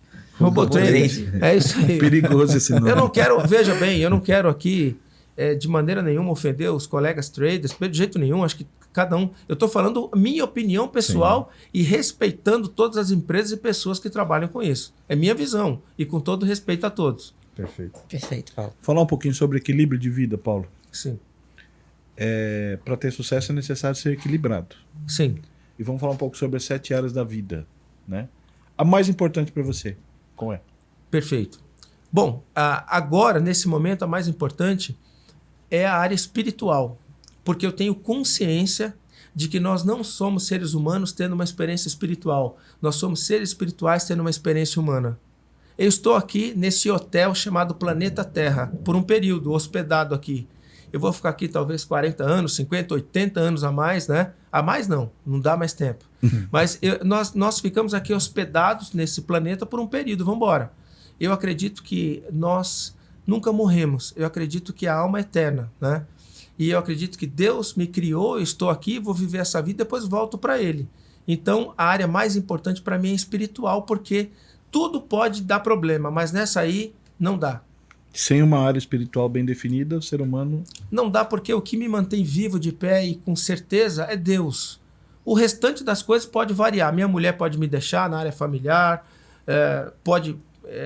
meus filhos me deixar, na área financeira eu posso perder tudo, saúde eu posso perder. Tudo aquilo ali está sujeito a trovões, tá vendo aí, ó, e outras situações. Mas a área espiritual não, porque Deus é o mesmo ontem, hoje vai ser o mesmo sempre. Eu tenho uma pergunta em relação a esse ponto. Tem um termo, né, que até fiquei um tempinho ali, intitulei um desses, que é desigrejados. Sim. Que tá bem agressivo, né? A questão de religião, espiritualidade. Qual a tua visão, Paulo, em relação a todos esses movimentos religiosos que a gente encontra aí, principalmente na internet, né? E qual que é a verdadeira forma aí de se conectar? Sim. Bom, eu acredito que a igreja hoje precisa de uma nova reforma. Nós tivemos a reforma protestante lá de Lutero, 500 anos atrás, com as 95 teses na porta da igreja de Nuremberg, que ele colocava que a igreja de até então tinha muitas heresias e situações que não eram adequadas, que não eram bíblicas. Mas hoje em dia voltou o sincretismo religioso, né? Existe o martelinho para bater na cabeça do diabo, existem as pessoas aí, os infoprodutores, os vendendo... vendendo a fé. Vendendo a fé, é a indústria da fé, né? Colocando que a prosperidade tem tudo a ver com o Senhor Jesus Cristo, não tem nada a ver uma coisa com a outra. Método de Salomão. Método de Salomão, método disso, daquilo, quer dizer, as pessoas...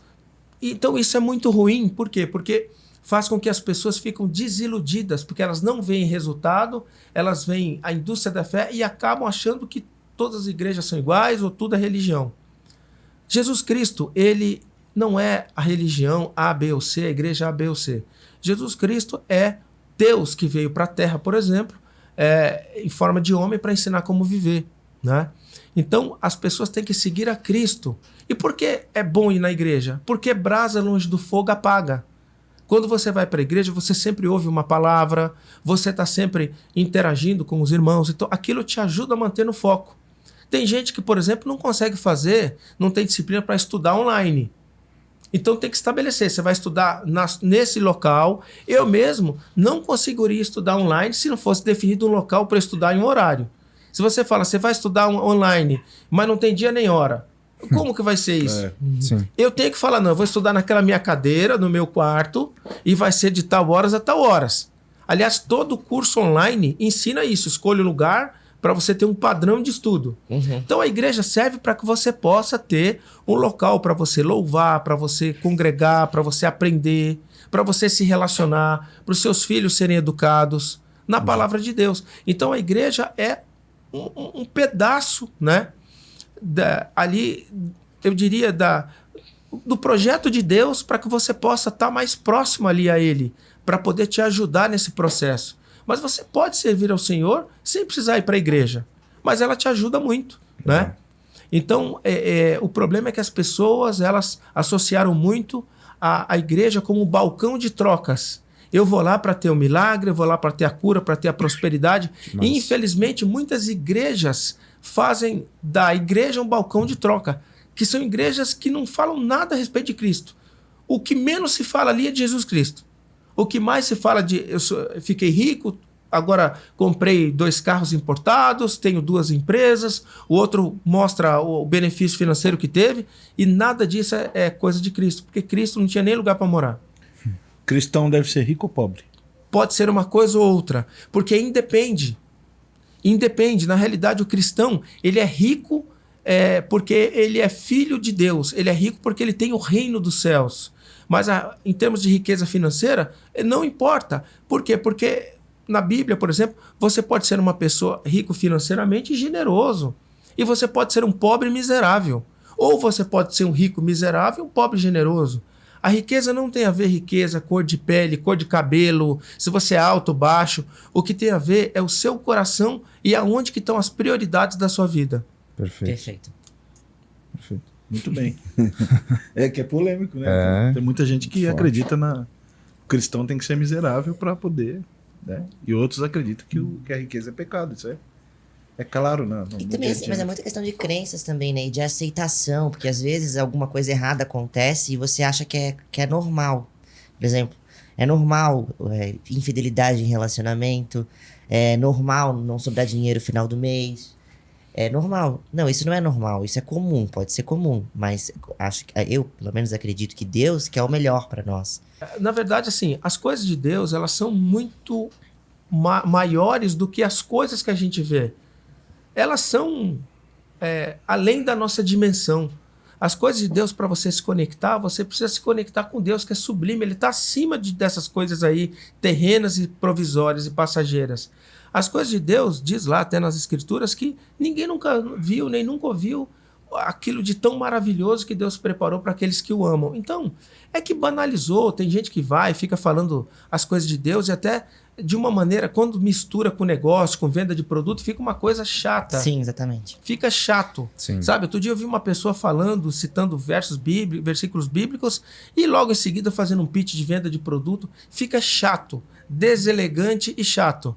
Porque o próprio Jesus disse, de graça recebeis, de graça dareis. Sim. As coisas de Deus não são vendidas. Então, acho que tem alguns aí misturando as coisas e vende produto e faz barbaridades aí. Só que tudo isso passa também, tá? Daqui a pouco você vai ver que passa, são modismos. Porque só o que é verdadeiro, o que é perene, fica.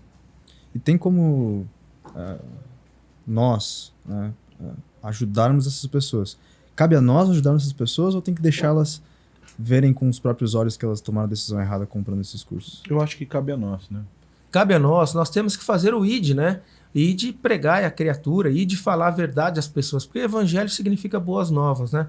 E lembrando que eu respeito todas as fés, eu tenho amigos budistas, amigos espíritas, amigos, e a gente respeita todos, porque nós temos que respeitar, porque o próprio Criador respeita todos e convive em paz e harmonia com todos, né? Nós temos a missão de poder passar para as pessoas a verdade. Perfeito. E a verdade é tão maravilhosa que ela não volta vazia. Quando você fala a verdade para alguém, pode ser que a semente foi plantada e um dia aquilo ali brota e gera fruto, resultado. A verdade é tão poderosa que ela não passa incólume, ela não passa desapercebida. Todo lugar que chega a verdade, há transformação. Então tem que falar, porque uma palavra muda uma vida. Uma palavra, sabe? Meu avô dizia que os bois estavam indo para o abismo, lá para cair na ribanceira, ele gritava, ô boi! Aí o boi mudava. Então, ele falava, um grito salva vidas. Entendeu? Paulo, do jeito que você falou aí, questão de fé, por exemplo, pulando para o pilar familiar, o cônjuge tem que ter a mesma fé? Olha, eu digo que para casar, eu sempre falo lá umas regrinhas, né? 5 coisas que tem que ter. E uma delas é uma fé similar, porque senão tem conflitos, né? Aí depois, para onde a criança vai, né? Ela vai congregar na igreja da mãe ou no pai que não tem religião. Aí o pai vai começar a encrencar que a mãe está indo para a igreja. Então, assim, é preciso que haja um alinhamento e um respeito, né? Porque ninguém pode separar alguém do amor de Deus. A própria Bíblia diz que ninguém pode separar alguém do meu amor. Por que o cônjuge vai separar? Então você imagina que o marido quer ir para a igreja, a mulher quer separar ele. Ou quer fazer um trabalho. Então, assim, nós fomos feitos para Deus, para amá-lo, glorificá-lo, né? Então, ninguém pode separar. Então, acredito que é importante sim ter um alinhamento. Eu falo no meu livro de 5 coisas que tem que ter alinhado. Eu ia pedir quais são as outras 4. Fiquei curioso aí. Então, primeira coisa mesmo, a religião, né? Segunda coisa é gostar na mesma intensidade. Porque se um ama ou tem só paixão, não é legal. Não. Porque o que ama quer estar sempre junto, o outro quer estar só nos momentos de paixão. Não é bom. Então, segunda coisa, mais na mesma densidade. Terceira coisa, por incrível que pareça, o mesmo nível intelectual. Olha, é difícil falar isso, viu? Mas se você pega uma pessoa que estudou, se preparou e casa com uma outra que não quer estudar e se preparar, não vai ter diálogo, vai ser difícil. Verdade. Né? Sem contar o futuro, né? Você querer ter alguém do seu lado que quer crescer junto, que quer trabalhar junto, que tem a mesma essência. Então não existe Romeu e Julieta nessa mesa aqui, né? Os sonhos vão ser diferentes, né? Exatamente. Compartilhar o mesmo sonho. Exatamente. Depois, objetivos parecidos. Um quer vencer na vida, o outro não quer. Sim. Então precisa ter objetivos aí parecidos, né? E por fim, o mais polêmico de todos, mas é importante, mesma condição financeira. Ou parecido. Por quê? Você imagina um cara casa com uma moça que é uma patricinha, que nunca lavou prato. E aí ele leva ela para a periferia de São Paulo, por exemplo, e ela vai passar a cuidar da casa. Será que vai dar certo? Não. Meu amor e uma cabana, então, não funciona. Não. Vai dar problema. Não, case com um órfão e rico, porque não vai ter sogra e vai estar tudo certo, entendeu? Paulo, o casamento é para sempre? É para sempre. Dizem que quando o dinheiro não entra para a porta, o amor sai pela janela, né? O casamento é para sempre, Everton. Aquela declaração que a gente faz que o padre pergunta, né, na saúde, doença, tristeza, alegria, por todos os dias da sua vida. Sim. O casamento é para sempre. Ele foi feito para ser para sempre. E é importante que a gente tenha paciência, calma, tranquilidade, né, para poder lidar com as coisas. Eu estou casado há 20 anos praticamente e não é fácil. Tem momentos que são um pouco mais difíceis. Minha mulher é um anjo, difícil sou eu. Né? É difícil, eu agradeço ela. Um beijo para você, meu amor. Né? Que é difícil demais. E tal. Por exemplo, ela está grávida agora, quem está sofrendo sou eu. Né? Porque então, é difícil os hormônios e tal. Então, assim. O casamento o que a gente tem que entender, que um é o melhor amigo do outro aqui na Terra. Sim. O meu melhor amigo é minha esposa. Ela me ajuda nos aconselhamentos mais íntimos e pessoais, ela me ajuda. Então, e eu sou o melhor amigo dela. Então, a gente vai percebendo que um casamento vai amadurecendo, aquela paixão inicial, avassaladora, ela vai se transformando numa amizade linda. E que também continua tendo amor, continua tendo paixão, mas você vai ficando cada vez mais amigo. E eu suponho que quando eu estiver com 80 e poucos anos, essa amizade vai ser o que vai restar. Entendeu? Né? A paixão... eu tenho um amigo que ele diz que você, quando casa, você pega um pote e você coloca bolinha de gude. Então, até cada vez que você amar a sua esposa, você põe uma bolinha de gude no pote. Então... No 5º para o 6º ano, aquele pote vai estar cheio. Aí, depois, para frente, você começa a tirar a bolinha de gude. A cada vez que você ama. Então, vai dar até os 85. Nos primeiros 5, 6 anos, você enche o pote. Depois você tira. Você vê, 5 anos para encher, 81 para tirar. Nem vou fazer o cálculo de que momento eu estou. Vamos lá. Então, a família é para sempre. Família, Paulo. É um tema muito... Hoje, família virou um tema polêmico. Né? O que não deveria ser, virou um tema polêmico. Né? Você é defensor da família tradicional, é cristão? Eu sou defensor e é um tema que hoje em dia, eu estava vendo esses dias uma pesquisadora francesa, né, colocando que existem 33 tipos de gêneros e tal. Eu respeito todas as pessoas e as decisões das pessoas, né? Mas eu sou cristão e eu acredito em homem e mulher. Eu acredito que cada um tem um papel muito definido, né, na construção de uma família. Mas eu respeito todas as pessoas, tem amigos incríveis, né, que têm outras opções, pessoas maravilhosas, né, e tem gente boa e gente ruim em tudo quanto é lugar e tudo quanto é circunstância. É verdade. Né? Eu tenho amigos que têm uma orientação sexual diferente da minha, que são pessoas incríveis, maravilhosas, né? Mas por ser cristão eu tenho essa orientação da família tradicional. Mas um respeito enorme por todos. Perfeito. Paulo, deixa eu te fazer uma pergunta. Já que a gente está nesse tema de família. Aí, por exemplo, lá em casa, nós estamos em 4 irmãos. Nós somos criados na rédea curta.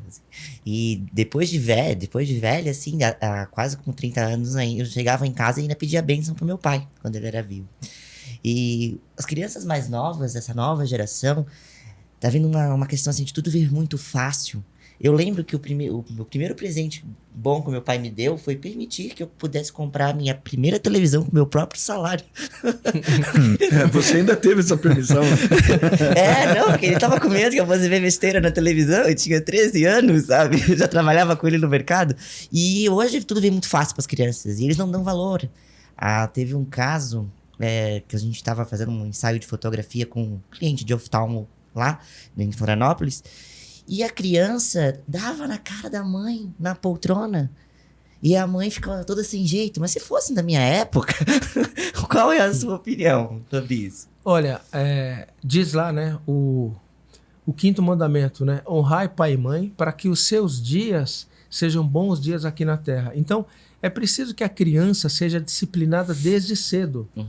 O não é mais importante que o sim. Sim. Verdade. Nós temos que falar mais não na vida do que sim. Sim. E a Bíblia é muito clara quando ela fala também que o filho é o reflexo do pai, né? É. Porque a Bíblia fala assim, não ireis os vossos filhos.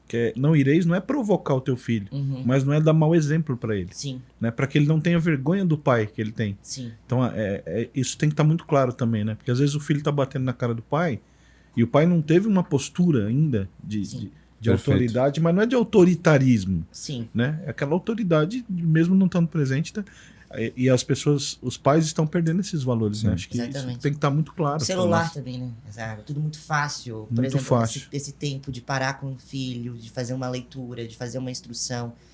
E realmente isso se perdeu. Vou fazer uma pergunta polêmica. Qual é a sua opinião sobre a lei da palmada? Você concorda com isso? Você não concorda? A própria Bíblia diz que corrija o seu filho quando criança, e até umas palmadas lhe farão bem, Uhum, antes que fique adulto e você não consiga mais fazê-lo. uhum.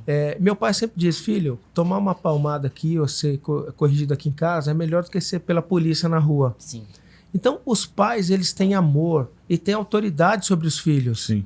Claro, não vai espancar a criança, mas é preciso corrigir a criança.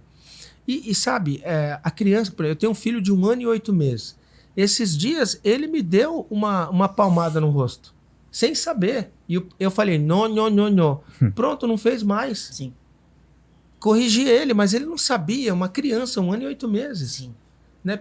Só que muitos pais acham isso bonitinho. Não é bonito, é legal, sabe? E não entende que aquilo tem que ser corrigido. Sim. Sim.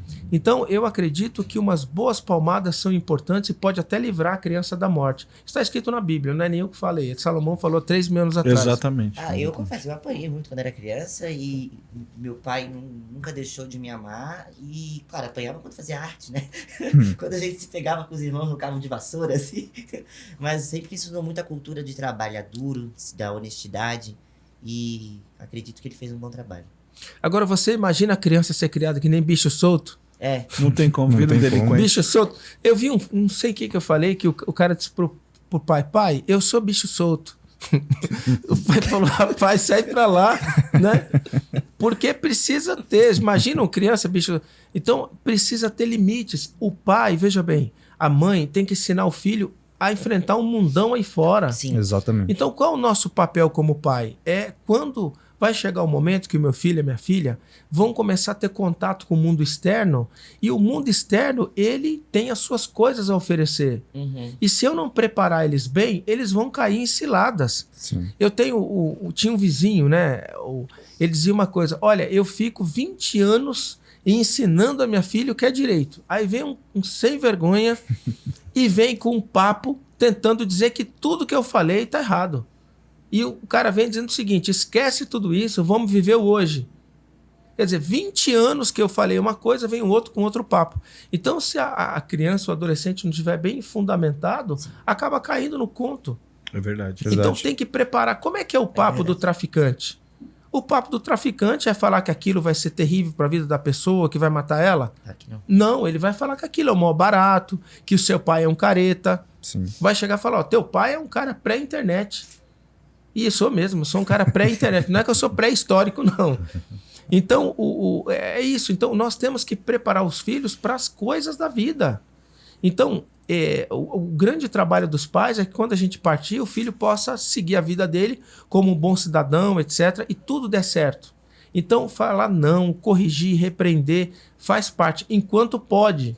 Sim. Porque depois vai ficando a idade da aborrecência, aí as coisas vão, se não ajustou bem, vai ficando difícil. Perde a rede. Até nas empresas, né? Inteligência emocional. Que a pessoa que tu dá um feedback de manhã, a pessoa já vai embora. Já quer trocar de trabalho, quer trocar de profissão. E o que um ser humano desse constrói? Eu tenho um colega que ele tem 32 anos, o cara é um gênio, fala vários idiomas e tal, só que não tem sucesso profissional. Porque a inteligência emocional dele é perto de zero. Entendeu? Qualquer coisa que fala que ele não gosta, ele joga a toalha. E toda vez que eu vejo, ele tá com uma profissão diferente. Entendeu? Não para em lugar nenhum. Não, e aí ele disse que tá na busca. Só que ele já tá com 32 anos. Mas o que acontece? Ele é um cara que não... O pavio curto, né? Sim, Qualquer coisa ele dá no meio. explosivo. E aí? Não adianta, tinha uma propaganda lá da Porsche, né? Potência sem direção. Não, é da Goodyear, se eu não me engano. Goodyear. Não adianta potência sem direção. Um carrão sem direção. Sim. Então, você pode ser um gênio, mas se você não tem inteligência emocional, se você não consegue controlar a si próprio, você não vai para frente. A Bíblia diz, né, que aquele que consegue controlar a si próprio faz por si mais do que um prefeito, 10 prefeitos faz por uma cidade.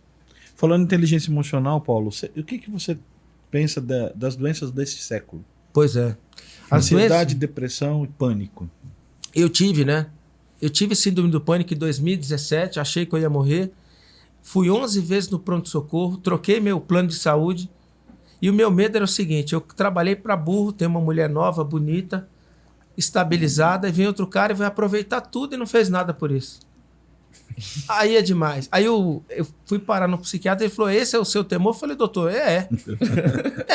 um deles. Trabalhei que nem um camelo, minha mulher tá nova, bonita. Ele falou, mais nenhum? Eu falei, não, tenho, mas esse né? Aí eu tô brincando, claro. Mas o que é a síndrome do pânico, né? O que eu passei, por exemplo. Algumas situações que acumularam, o copo encheu de anos de trabalho, e aí o copo encheu, disparou o gatilho, e aí começou a dar esse problema de suar o pé, a mão, travar as costas, dar taquicardia, né? Por quê? No ano de 2017 eu tive um ano um pouco difícil, com ameaça de sequestro, a notícia do autismo do meu filho. Eu tive algumas... Acumulou tudo. Acumulou. E aí o copo encheu e deu isso, né? Só que, graças a Deus, como é que eu saí 6 meses desse quadro mais complicado? Atividade física intensa, boa alimentação e dormir. Então, foi punk no começo ali, foi difícil. Tive ajuda de medicação. Mas depois de 6 meses, foi seguir o normal. Né? Porque os 4 hormônios lá da felicidade, você precisa fazer essas 3 coisas aí para acontecer. E por que isso acontece hoje em dia, pessoal? Porque hoje em dia o mundo está muito incerto, complexo e veloz. Sim. As pessoas hoje querem resposta para agora. Antigamente, você é da época do orelhão? Sou da época Passava do pedindo pelo orelhão. A ficha era 3 minutos. Eu sou da época do orelhão. Você é do orelhão de cartão ou de ficha? De cartão. Não, você é de ficha. Comprava uma ficha na padaria, né, Paulo? Uma cartela de ficha. Punha a ficha, ela durava 3 minutos. Eu tava esses dias aí, a pessoa me ligou. Paulo, tudo bem, tudo. Você recebeu a minha mensagem? Eu falei, você mandou quando? 1 hora atrás. Dá pra você dar uma resposta pra mim? Fora a fila. Tinha fila no orelhão, né, Paulo? Tinha fila. Agora você imagina, a pessoa te liga pra saber se você recebeu o WhatsApp, dá a resposta 1 hora. Então, quer dizer, hoje é todo mundo acelerando todo mundo. Então, esse mundo de aceleração, nós não fomos feitos para isso. A gente foi feito para fazer uma só coisa de cada vez e a gente tem que descansar. Higiene do sono. 7, 8 horas da noite, no máximo, desliga o celular. Não dorme com o celular carregando do lado da sua cama. Faça a sua atividade física todo dia e desliga o celular. Procura sentir o teu corpo. Procura sentir, crescer os seus músculos. Procura sentir a atividade física. O mindfulness, né, que é uma técnica para você, uma terapia, é você viver cada momento. Sim. Então, terapia a ansiedade é excesso de futuro, né, depressão é excesso de passado, a gente tem que viver presente. Então, a solução para isso daí se o quadro é muito grave, é medicação, né? E ter uma vida regrada, balanceada. Perfeito. E cuidado, hein? Uma vez pânico, sempre pânico. Sim. Se não tomar cuidado, o gatilho dispara. Sim, dispara. Então, todo mundo pode sair desse quadro, né? Pode. Basta ter foco. Basta ter para sair essas 3 coisas, Everton, que eu falei. Equilibrar a vida, né? Com atividade física, alimentação e dormir bem. Tem que fazer isso, porque aí a máquina vai começar a entrar no equilíbrio. Só que quando você está muito desequilibrado, você precisa de medicação, porque senão, se for só entrar nesse equilíbrio, vai demorar 2 anos até estabilizar. Sim. Você precisa de algum apoio medicamentoso para poder estabilizar mais rápido. Eu passei por isso na pele e já tive a oportunidade de conversar com diversas pessoas. Eu conversei com um cara domingo, pedi orientações, falei um pouco, só que é daquele que já sabe de tudo, sabe? Entendeu? Já sei, já fez sei. de tudo. Sim. Já sei. Eu falei, não, ok, mas tem que pôr em prática. Muito bem. Pessoal, nós estamos aqui num bate-papo, estamos caminhando aí para o final. E eu gostaria que o Paulo falasse um pouco para nós sobre entretenimento e vida cultural, Paulo. Legal. Porque hoje a gente tem coisas venenosas e tóxicas por aí, né? E você tem uma visão ampla de tudo, né? Eu, por exemplo, gosto muito de musical. Musical, quando falo, não é música, é Broadway, vamos dizer assim. É o meu hobby, eu gosto, aquilo me faz bem. Mas nem todo musical eu posso assistir também, que nem todo tem um contexto legal, né? E o que a gente passa hoje para o pessoal de hoje? O que a gente pode passar isso? Olha, eu diria para você o seguinte, né? Aí eu tenho que até falar do texto bíblico lá, que Salomão procurou alegria aqui na terra num monte de coisas. Procurou alegria na bebida, procurou alegria na mulheres, né? Teve lá Serviu o Paulo ali. 1000 mulheres. Aqui tá ótimo. Então ele procurou alegria em muita coisa, né? Quando a gente fala de diversão, não tem coisa mais agradável do que você curtir com a sua família. Você passear com a sua esposa, com seus filhos, né? Você que é casado e tem filhos, tenha o domingo lá com a família, mas tenha também uma sexta-feira, um passeio de namorado com a esposa, né? Porque não pode esquecer, né? Que é o seguinte, obrigado, Matheus, que tá aqui o casal, né? Aí vem o primeiro filho, olha aí, separa um pouco, vem o segundo, separa, o terceiro, aí os filhos vão embora. Como é que fica o casal? Separado. Então, assim, tem que ter um tempo para a família, tem que ter um tempo para o casal, tem que ter um tempo de individualidade. Eu, por exemplo, Everton, eu gosto muito de ir para uma livraria ler sozinho. Eu pego, às vezes, por exemplo, um sábado por mês, e a minha esposa também vai lá cuidar do cabelo. Então, vai também num shopping. Então, precisa ter a individualidade do casal. E eu acho que tem muitas coisas que a gente tem que selecionar. Tem séries muito boas no Netflix, muito legais para a criançada, para os adolescentes. Então a gente tem que cuidar, porque o que entra na nossa cabeça, né, especialmente o que a gente vê e o que a gente ouve, os nossos pensamentos dependem do que a gente recebe, né? Então a gente tem que selecionar, cuidar para os nossos filhos ter uma programação saudável. E nós adultos temos que desfrutar o máximo com as nossas famílias, porque as famílias são presentes que a gente recebeu para viver com felicidade.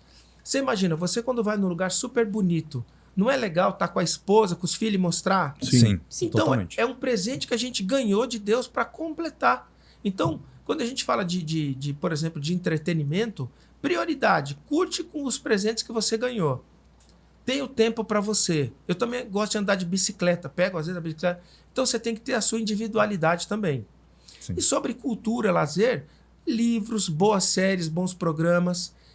E cuidar para não se envolver ou ver coisas que não vão agregar.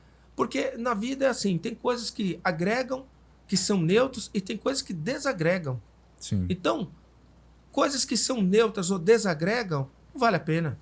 E existe hoje uma guerra, né, Paulo, contra o algoritmo. Você é um empreendedor de tecnologia. Eu vi que você segue só perfis de qualidade no sentido de conteúdo, né, de engenharia, de negócios. E a gente tem aí, né, hoje não são nem mais as pessoas, né, mas é um algoritmo tentando ganhar da gente nessa questão de vícios, né, mostrar o que a gente quer pro momento, né, e não aquilo que a gente precisa. Tem aquele filme lá, O Dilema das Redes, né? Que mostra um pouco a indústria, né? Quando você não compra o produto, você é o produto, né? Uhum. Sim. A gente precisa ter essa consciência que o nosso tempo é o nosso bem precioso e o tempo existe para ser vivido. A vida é para ser vivida, a vida não é para ser perdida ou gasta com coisas sem importância. Então, assim, se você ficar ali na rede social, por isso que eu falo do planejamento do tempo, de você ter um dia o que você tem que fazer. Porque quem não tem planejado o que vai fazer, qualquer conteúdo é presa fácil, né? É uma isca fácil para levar a pessoa. Exatamente. Perfeito. Por isso que eu começo o meu dia com 3 prioridades no dia que eu coloco. E eu vou fazer aquilo. E eu me comprometo a não fazer nada além daquilo. As mídias sociais, elas são cheias de iscas para tirar a sua atenção. E aí você acaba, se você não tem um planejamento, aí você perde o dia inteiro com aquilo. Muito bem. Para provocar agora, tá? Um Sim. contraponto. Você Não é aquela do que eu tenho mais medo? Não. Depois a gente vai falar dessa aí, é para finalizar. Mas você falou do marketing digital e as mídias estão aí e você trabalha com as mídias, né? Sim. E esse teu discurso com relação às mídias não vai tirar essa clientela? Não, porque olha que coisa interessante. As mídias sociais são exatamente o reflexo do que eu sou. As minhas mídias, não existe nada diferente lá do que eu sou aqui. Eu sou o mesmo. Sim. Lá nas mídias, na minha casa, com a minha família, com os colegas de trabalho. A gente está aqui nesse podcast, a gente troca ideia fora dele, é o mesmo. O mesmo Paulo, Verdade. o mesmo pai de família, os mesmos desafios pessoais, profissionais, a história, tudo é a mesma coisa. Então, as mídias são um problema quando a pessoa cria um personagem Exato. para poder vender alguma coisa que não é. Às Entendi. vezes, Na maioria, né? trazendo pra linha de relacionamento. Às vezes o relacionamento tá horrível, mas precisa mostrar ou fazer uma declaração no Instagram pra dizer que tá feliz. Ou tirar foto do prato onde quer que vai. Exatamente. Perde um pouco da essência de Perde. tudo, né? Fica uma coisa plástica. Realmente, assim, eu acho que a gente tem que saber aproveitar o nosso offline. E é exatamente isso. Você é exatamente aquilo que você mostra. Empreendedor, pai de família, visionário. E quer ajudar as outras pessoas também. Paulo, para Principalmente. terminar então, o que o Paulo tem mais medo? Não é da morte que eu sei. Não. Eu tenho mais medo de acreditar numa mentira. É a coisa que eu mais tenho medo na minha vida, é acreditar numa mentira. Porque o que dá para construir com a mentira? Nada. Nada. Nada. Uhum. E com a verdade? Tudo. Sim. Então, acreditar numa mentira é acreditar naquilo que não vai dar em nada. Acreditar em alguém que está falando que está sendo íntegro com você, acreditar, por exemplo, num projeto, acreditar, por exemplo, num produto, acreditar num serviço, acreditar num contexto. Então, eu tenho medo disso e procuro fazer o máximo para... Eu acho que todas as pessoas deveriam ter medo disso. Né? Verdade. Quantas pessoas constroem um relacionamento afetivo acreditando no outro e é mentira. Verdade. Né? Verdade. Verdade. Então, nós temos que buscar a verdade. Eu sempre busquei, Everton, procurei buscar a verdade. Porque a mentira não me interessa. Porque eu sei que com a mentira eu não construo nada. Se todas as pessoas no mundo procurassem a verdade, a vida delas seria muito melhor.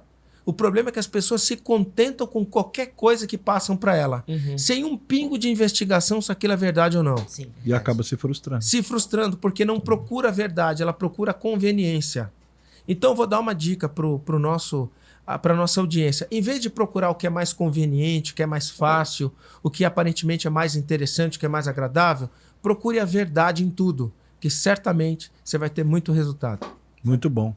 Pessoal, de nós bola. vamos terminando Show de aqui. bola. Nós tivemos conosco aqui a Lauri. Obrigado, Laurier, Eu por que tudo, agradeço. pela presença, pela contribuição. Matheus também, muito Opa, obrigado. obrigado, Everton. Vocês também vão ganhar o presente aqui do Paulo. Eu vou voltar a dizer aqui pro pessoal, olha, Lições para Construir um Negócio Exponencial, um livro fantástico. Tem muita coisa que a gente falou aqui hoje com o José Paulo. É autor de outros livros também, né? Sempre procurando desenvolver o próximo. E a gente vai se despedindo aqui desse primeiro Idealcast. Foi feito em 2 etapas. Um bate-papo maravilhoso, um dia que choveu, caiu raios e trovões e nós não paramos aqui, né? Porque estava muito gostoso. Então, Paulo, deixa uma última mensagem para a audiência, que a gente vai se despedir agora. Quero agradecer imensamente a você pela condução de todo esse podcast.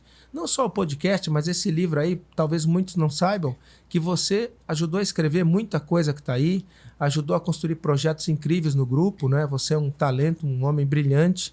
Quero agradecer também ao Matheus, também uma pessoa brilhante, inteligente. Veio de Farroupilha para cá, está conosco aqui, construindo todo esse projeto aqui, uma estrutura incrível, né? Uma honra, Paulo. Obrigado pelo convite você, né? Obrigado. Quero agradecer a Laurier também, uma empreendedora brilhante que tem feito um trabalho extraordinário, sempre trazendo ideias, soluções, uma pessoa com uma beleza, né? Interior e exterior, que irradia por onde passa. Obrigado. Obrigada. É uma honra para mim, tá? Tá aqui. Muito obrigada mesmo. Obrigado. E quero agradecer a audiência, né? E quero dizer duas palavras que são as palavras mais importantes que alguém pode ouvir de alguém para a audiência, né? Que Deus abençoe. Palavras poderosas. Gente, muito obrigado. Obrigado você. Deixe seu comentário aí, seja qual mídia você esteja assistindo. Deixa seu comentário, nos peça aí mais títulos, mais informações para nós trazer para você. Eu não posso deixar de agradecer o pessoal da equipe que está aqui conosco, né, da Escola do Pensar, aqui nos apoiando num ambiente maravilhoso, acolhedor e tudo fantástico e maravilhoso. Beijo no seu coração. Até mais. Fiquem com Deus.